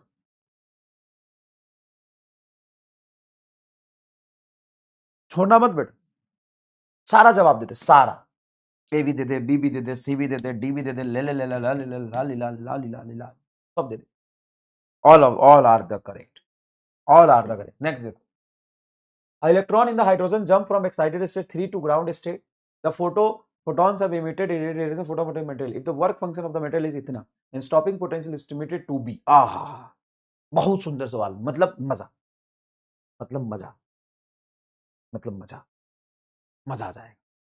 एक सवाल अच्छा सवाल है, बहुत सही तरीके से इसको बनाया है। क्या कह रहा है? देखो, electron in the hydrogen atom jump from excited state n = 3, मतलब थर्ड एक्साइटेड स्टेट नहीं है, तीसरे ऑर्बिट में, from excited state where n बराबर 3 to its ground state n बराबर 1। तो सबसे पहले एक बात बता, जब ये 3 में था और 1 में आया है तो यहां से जो फोटोन निकलेगा उसकी एनर्जी कितनी होगी? तो तीसरे से 1 में आने पर जो एनर्जी का डिफरेंस होगा तीसरे से 1 में, मतलब वही तो निकाला था हमने 12.09 इलेक्ट्रॉन वोल्ट। हाँ निकाला तो था 12.09 इलेक्ट्रॉन वोल्ट।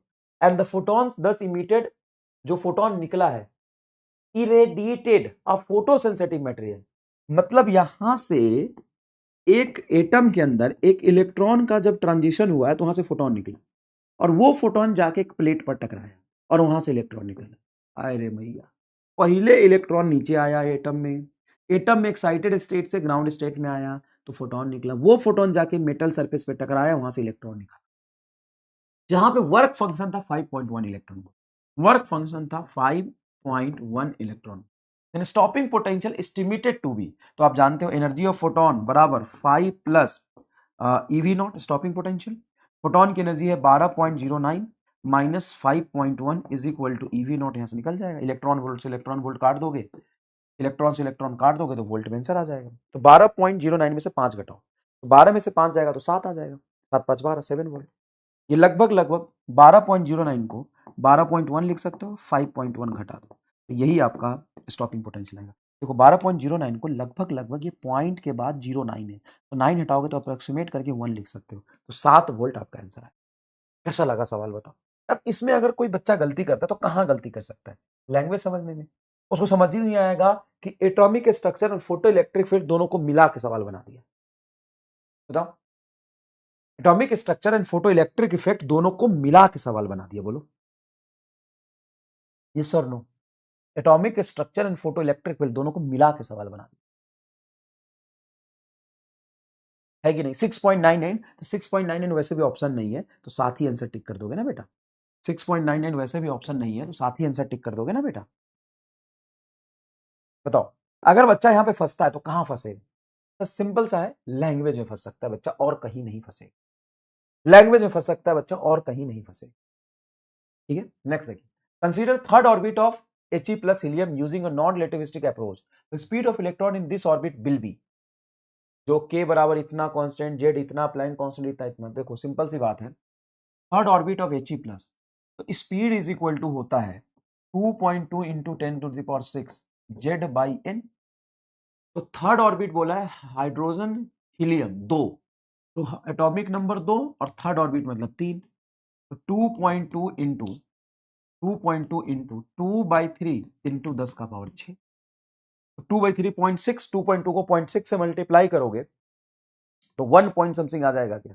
मेरे हिसाब से ये आंसर आएगा। अबे 292 इंटू 10 का पावर 6 तो किसी जन्म में नहीं आ पाएगा, स्पीड ऑफ लाइट के एकदम पास पहुंच गया। 3 इंटू 10 स्पीड ऑफ लाइट के बराबर नहीं होगा, स्पीड यहाँ पे घटेगा लेकिन 0.07 नहीं होगा, ये आंसर आना चाहिए चौथा। ये तो सिंपल सिंपल सी बात है, 2 से मल्टीप्लाई करो तो 4.4, 4.4 को 3 से डिवाइड कर दो, 4.4 को 3 से डिवाइड करोगे तो 1 पॉइंट समथिंग आएगा, 1 पॉइंट समथिंग आएगा। हाँ सर ये अच्छा सवाल था, यस। ये 23 का सवाल कर लो, Manipur NEET 2023। Ground state of hydrogen atom, इतना energy needed to ionise hydrogen atom from the second excited state. Hydrogen atom के सेकेंड आयनाइजेशन एनर्जी होता है, energy required to free the electron, मतलब जितनी उसकी निगेटिव एनर्जी है उतना ही एनर्जी दे दो ताकि उसकी टोटल एनर्जी 0 हो जाए, वो फ्री हो जाए। ठीक है, सेकेंड ऑर्बिट में 3.4 होता है तो उतना ही एनर्जी दे दो, ये आंसर आ जाएगा, ये आंसर आ जाएगा। ये एक बढ़िया सवाल, इसको मुझे अच्छे से कराना है। ठीक है, इसको मुझे अच्छे से कराना है क्योंकि भाई ये फ्रीक्वेंटली आस्क्ड है। तुम टेस्ट दोगे, तुम डीपीपी करोगे, तुम मॉड्यूल सॉल्व करोगे, तुम एग्जाम दोगे, हर जगह ये सवाल तुमको मिलेगा, ऐसे उठ के मिलेगा, ऐसे उठ के मिलेगा। मतलब इसको कह सकते हो कि एकदम लल्लू है। 3 energy level L1 L2 L3 of hydrogen atom corresponding to increasing value that is EL1 EL2 EL3। सबसे ऊपर होगा EL3 क्योंकि सबसे ऊपर जो एनर्जी होता है उसकी वैल्यू सबसे ज्यादा होती है, तो ये हो जाएगा EL3, नीचे होगा EL2 और सबसे नीचे होगा EL1। अब बोला if the wavelength corresponding to the transition L3 to, क्या बोला है, L3 टू L2, L3 से L2 में आए, तो L3 से L2 में आया है, तो यहां पे वेवलेंथ तुम्हारा दिया है λ3, देखो λ3। फिर आया है L1, एक मिनट क्या लिखा है यार, corresponding to L3 to L2, L2 to L1, अच्छा L2 से L1 बोला है, तो L2 से L1 में आया है तेरा λ2, और एंड L3 टू L1, थोड़ा सा कॉमा ज्यादा लगा दी, L3 टू L1, L3 से L1 डायरेक्टली L3 से L1, ये λ1। अब तुमसे ये पूछा है, तुमसे पूछा है, अब तुम इसको बोर्ड में कर रहे हो तो अप्रोच, और नीट में कर रहे हो तो अप्रोच एकदम अलग हो, ठीक है। बोर्ड का अप्रोच कैसा होगा, तो बोर्ड का अप्रोच होगा ये एनर्जी डिफरेंस λ3 का फोटोन देगा, तो लिखो ये सबसे ज्यादा energy EL3 minus EL2 is equal to SC by λ3। Clear है, सर क्लियर है। यहां से यहां का energy difference EL2 minus EL1 बराबर SC बाई λ2, ये दो इक्वेशन आएगा, हाँ सर। अब एक काम करो, इन दोनों इक्वेशन को ऐड कर दो, तो पक्का ऐड करते हैं, हाँ जोड़ दो। जैसे इन दोनों इक्वेशन को जोड़ोगे तो एक बात बताओ, ऐड करोगे तो ये EL3 एज इट इज रहेगा, हाँ सर, माइनस EL2 और ये प्लस EL2 ऐड करोगे, माइनस से प्लस से कट जाएगा, माइनस EL1 रहेगा, EL1 is equal to SC by λ3 plus SC by λ2। अब EL3 माइनस EL1, अब ये तुम्हारा EL3 है, ये तेरा EL1 है, तो ये तो लिखोगे EL3 minus EL1 is equal to SC by λ1। यहां पे ये रिलेशन लिख सकते हो तुम, SC by λ1 is equal to SC by λ3 plus SC by λ2। यहां पे आपका HC से HC कट जाएगा, ये आएगा 1 अपॉन λ1 बराबर 1 अपॉन λ3 इंटू 1 अपॉन λ2। इसका एलसीएम ले लो तो L3 L2 और उल्टा करके लिखना तो λ1 आ जाएगा L3 into L2 divided by L3 plus L2, ये आंसर आएगा। Yes sir. तो बताओ कौन सा बैठ रहा है, ये λ1 की वैल्यू, ठीक है, एकदम प्रॉपर बेसिक से करा एकदम। तुम डायरेक्ट भी सोच सकते थे, मतलब ये जो लिखा है उसी को तुम डायरेक्ट ऐसे सोच सकते थे। एक बात बताओ, ये एनर्जी डिफरेंस के बराबर इसकी फोटोन की एनर्जी होगी, हाँ, ये एनर्जी डिफरेंस के बराबर इस फोटोन की एनर्जी होगी, और इस एनर्जी डिफरेंस के बराबर इस फोटोन की एनर्जी होगी। तो सिंपल सी बात है, ये फोटोन की एनर्जी प्लस इस फोटोन की एनर्जी इस फोटोन की एनर्जी के बराबर होगा कि नहीं, तो कॉन्सेप्ट है। तो इस फोटोन की एनर्जी प्लस इस फोटोन की energy SC by λ3 plus SC by λ2 is equal to SC by λ1 लिख सकते हैं। SC गया, λ1 का रिलेशन डायरेक्ट। भाई क्यों मुझे पूरा एक मतलब करना है कैलकुलेशन, लेकिन एकदम अंधभक्त की तरह थोड़ी ना करना, कुछ भी मजदूरी थोड़ी ना करनी है।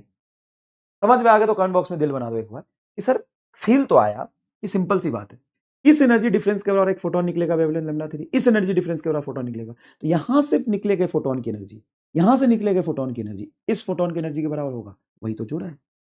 इस फोटोन की एनर्जी प्लस इस फोटोन की एनर्जी बराबर, ये तो प्रूफ भी करके आया है।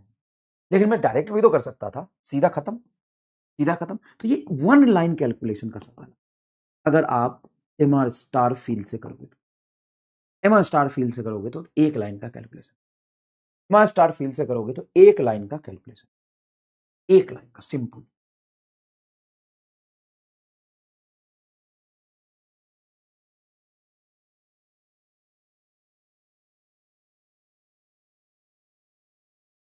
एक लाइन का calculation. Last wrong, ground state energy of the hydrogen atom is इतना, energy needed to ionise hydrogen atom from its second excited state. Second excited state मतलब थर्ड ऑर्बिट, तुमने भी ध्यान नहीं दिया। थर्ड ऑर्बिट n बराबर 3 आएगा, 3 3 9 1.51 इलेक्ट्रॉन वोल्ट आंसर आएगा। रे बुकवा, ये गलती करेगा तो गड़बड़ा जाता हूँ मामला, गड़बड़ा जाएगा मामला, देख मत करना, सेकेंड एक्साइटेड स्टेट है, थोड़ी थोड़ी से गड़बड़ हो जाएगा, समझ रहे हो, थोड़ी थोड़ी से गड़बड़ हो जाएगा। नीट 2023 ये जो है 1.5 ऑफ h बाई पाई, 1.5 को 3/2 h बाई पाई लिख सकते हैं, यहाँ से नंबर ऑफ ऑर्बिट 3 आ जाएगा। थर्ड में एनर्जी होता है 1.5 इलेक्ट्रॉन वोल्ट, यही पूछा है कितनी एंगुलर मोमेंटम है, तो एनर्जी बताओ क्या एनर्जी ही होगा। कमेंट 1 था, तुमने बताया था, बिल्कुल बहुत बढ़िया, सही किया तुमने बताया। आयोनाइजेशन एनर्जी क्या होता है पढ़ लेना, minimum energy required to remove electron from isolated atom.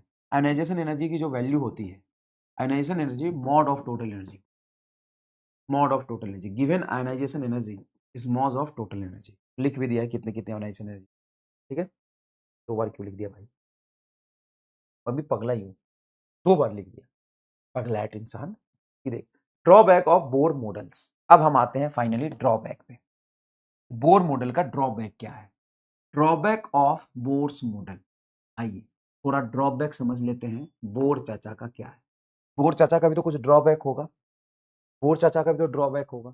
सबसे पहली बात, ड्रॉबैक जो पहला है कि मल्टी इलेक्ट्रॉन एटम को ये एक्सप्लेन नहीं कर पाते, मल्टी इलेक्ट्रॉन एटम को एक्सप्लेन नहीं कर पाते। देखिए this model could not explain the fine structure of spectral line. Fine structure मतलब दो लाइमन के फर्स्ट लाइन और लाइमन के सेकेंड लाइन के बीच में भी 2-3 लाइन मिलता है, लाइमन की फर्स्ट लाइन और लाइमन के सेकेंड लाइन के बीच में भी 2-3 लाइन मिलता है, उसको ये एक्सप्लेन नहीं कर पाता, फाइन स्ट्रक्चर और स्पेक्ट्रल लाइन को एक्सप्लेन नहीं कर पाता।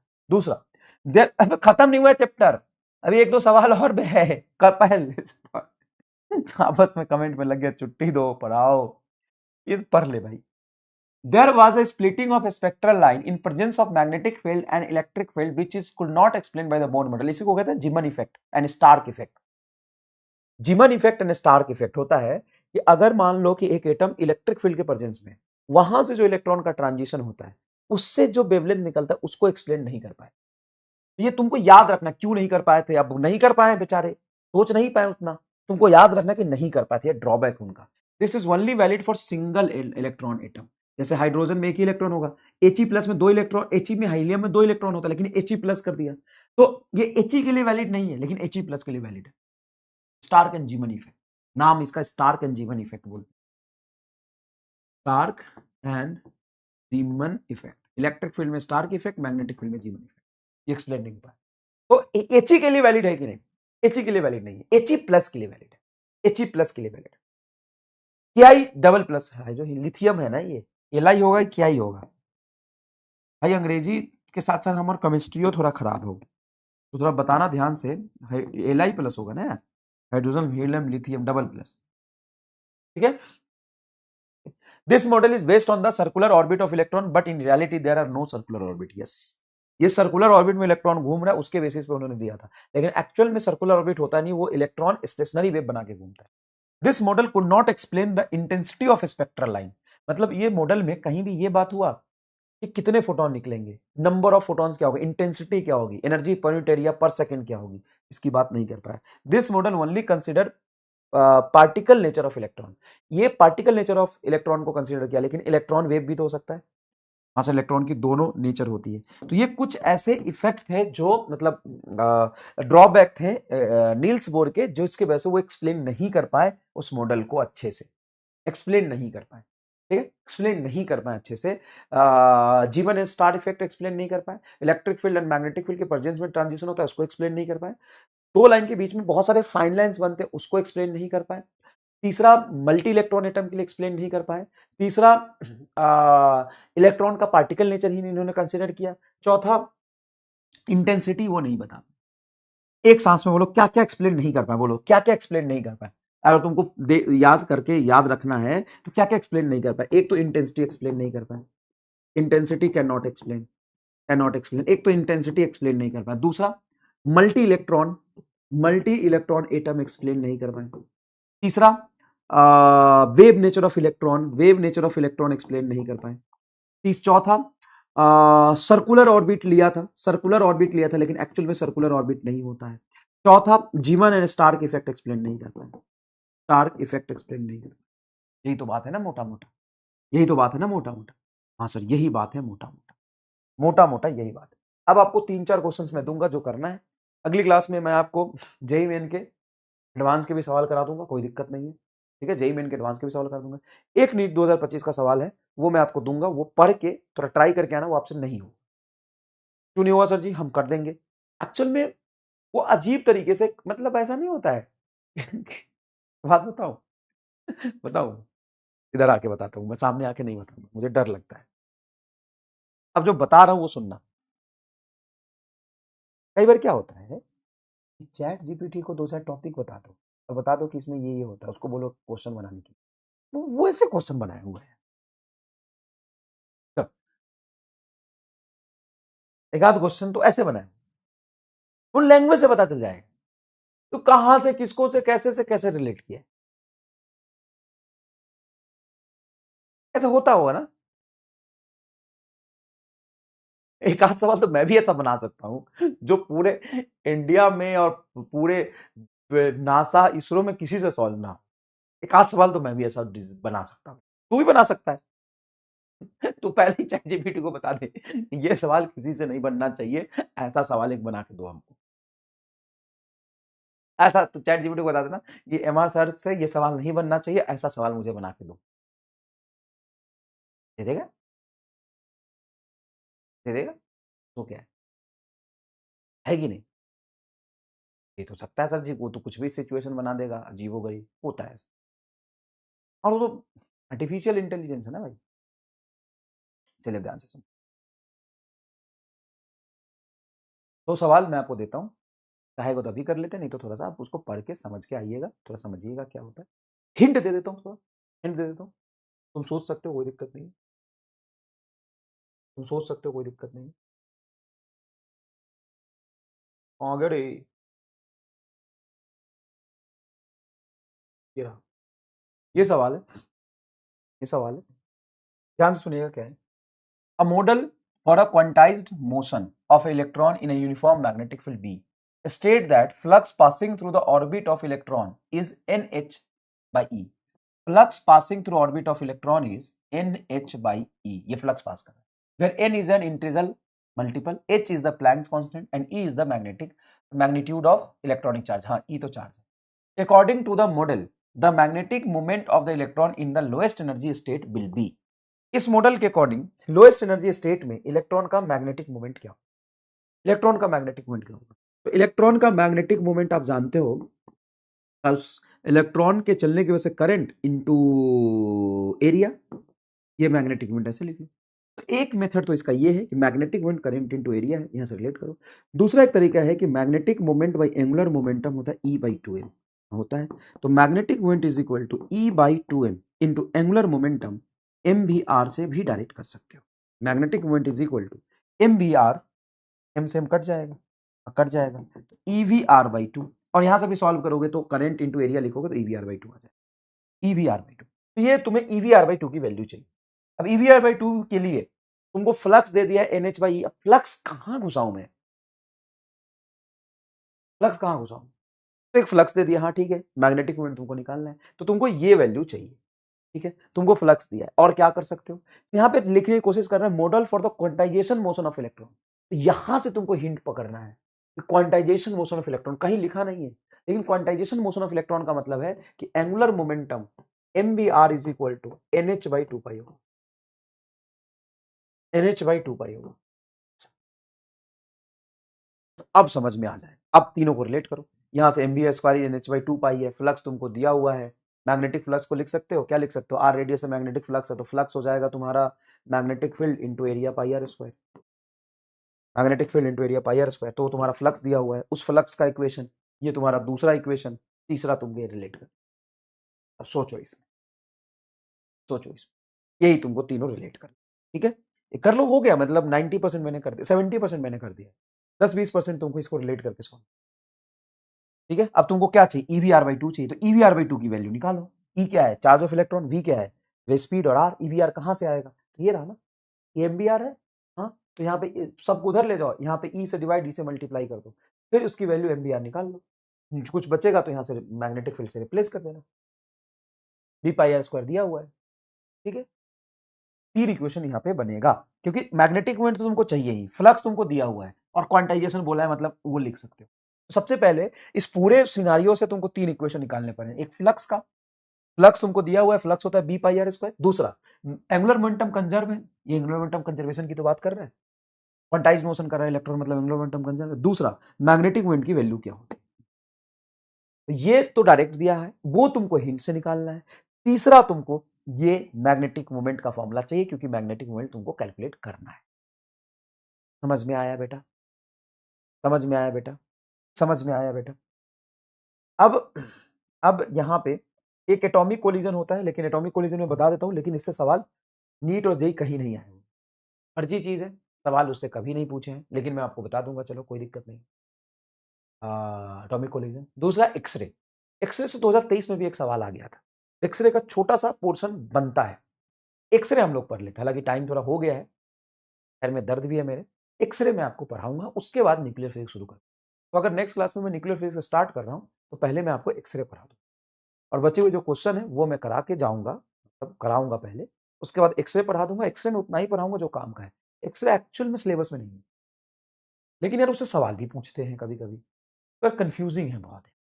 तो मैं बेसिक 2-3 फॉर्मूला आपको बता दूंगा और थोड़ा समझा दूंगा। अगर आ गया तो उस फॉर्मूले से आपका काम चल जाएगा, ये गारंटी। ठीक है ना? तो पहले थोड़ा सा आपको मैं बता दूंगा एक्सरे क्या होता है। एक्सरे थोड़ा सा बेसिक बातें बता दूं। हाँ सर, कभी तुमने एक्सरे को देखा है? एक्सरे, और बहुत सुंदर तरीके से रिलेट करके पढ़ाऊंगा, मजा आ जाए। एक्सरे कभी तूने देखा है? एक्सरे जल्दी बताइए, एक्सरे कितने लोगों ने देखा है रे? एक्सरे देखा है? ये तो देखा होगा, देखा ही नहीं आज तक, तुमको पाला ही नहीं पड़ा कभी से। अजर जी देखे हैं एक्सरे, वहां पे है ना हॉस्पिटल में होता है। हम कराए थे गुरुजी, हम गए थे तो हमारा हड्डी 4 गुना हो गया, टूट के 4 गुना हड्डी हो गया था। 4 गुना हड्डी, हाँ सर, वो जैसे गिरे थे ना तो एक हड्डी 4 हड्डी बन गया था, तो 4 गुना हड्डी हो गया हमारा। ठीक है, तो कितने लोगों ने एक्सरे देखा है? कितने लोगों ने एक्सरे देखा है बताओ? कितने लोगों ने एक्सरे देखा है?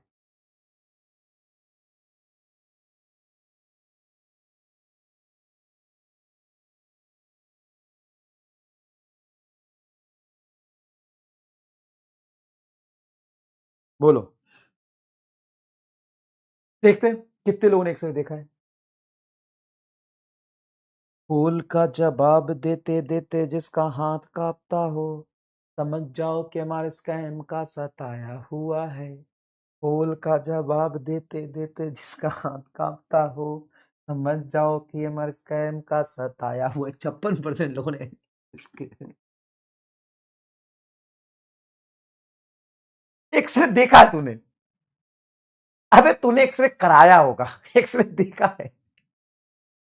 एक्सरे प्लेट होता है, फोटोग्राफिक प्लेट होता है वो, या तू एक्सरे प्लेट देखा है? एक्सरे किसने देखा है भाई? एक्सरे इनविजिबल होता है। एक्सरे इलेक्ट्रोमैग्नेटिक वेव है, उसकी एनर्जी बहुत हाई होती है। एक्सरे जो तू ये कहता है, gamma ray, X ray, ultra violet, visible light, infrared, microwave, radio wave, ये विजिबल लाइट से दिखता है, ये वेव का। ये एक्सरे किसने देखा है? तुमने एक्सरे मशीन देखा होगा, तूने एक्सरे कराया होगा। ले ले तू ये अपना शकल देख ले, तो अपना शकल देख ले, ले तो अपना शकल देख पहले, एक्सरे देखेगा। एक्सरे देखा भाई साहब। भाई मैं बहुत प्राउड फील कर रहा हूं कि मैं उस बैच में पढ़ाता हूं जिस बैच के बच्चों ने एक्सरे देखा हुआ है। मतलब मेरी भी इज्जत है मार्केट में भाई साहब, मेरी इज्जत होगी मार्केट में। मैं कहीं जाके बोलूंगा, तुमको पता है तुम क्या रिसर्च, किसी बड़े नासा में, इसरो में, आइसरो में, आरआर कैट में, टाटा टीआईएफआर में जाके मैं बोलूंगा, अरे आप लोग क्या रिसर्च करते हो? मेरे बच्चों ने तो एक्सरे खुद अपनी आंखों से देखा है, उनके गांव में एक्सरे होता है। हम ऐसे बच्चों को पढ़ाते हैं, एक्सरे उन्होंने देखा है। आप क्या जानते हो? आप क्या रिसर्च कर रहे हो? आपने कभी देखा है एक्सरे? हमारे बच्चों ने एक्सरे देखा है। धन्यवाद। अगले क्लास में कंटिन्यू करते हैं। धन्यवाद। एक्सरे कोई नहीं देख सकता, एक्सरे इलेक्ट्रोमैग्नेटिक वेव का पार्ट है, हाईली एनर्जेटिक वेव होता है, वो विजिबल नहीं है। ईएम वेव का सिर्फ एक ही स्पेक्ट्रम विजिबल है, जिसको कहते हैं विजिबल लाइट। चलिए धन्यवाद। निकल लीजिए तुरंत से पहले एक्सरे देखने वाले बच्चे। एक्सरे देखा है? अरे एक्सरे देख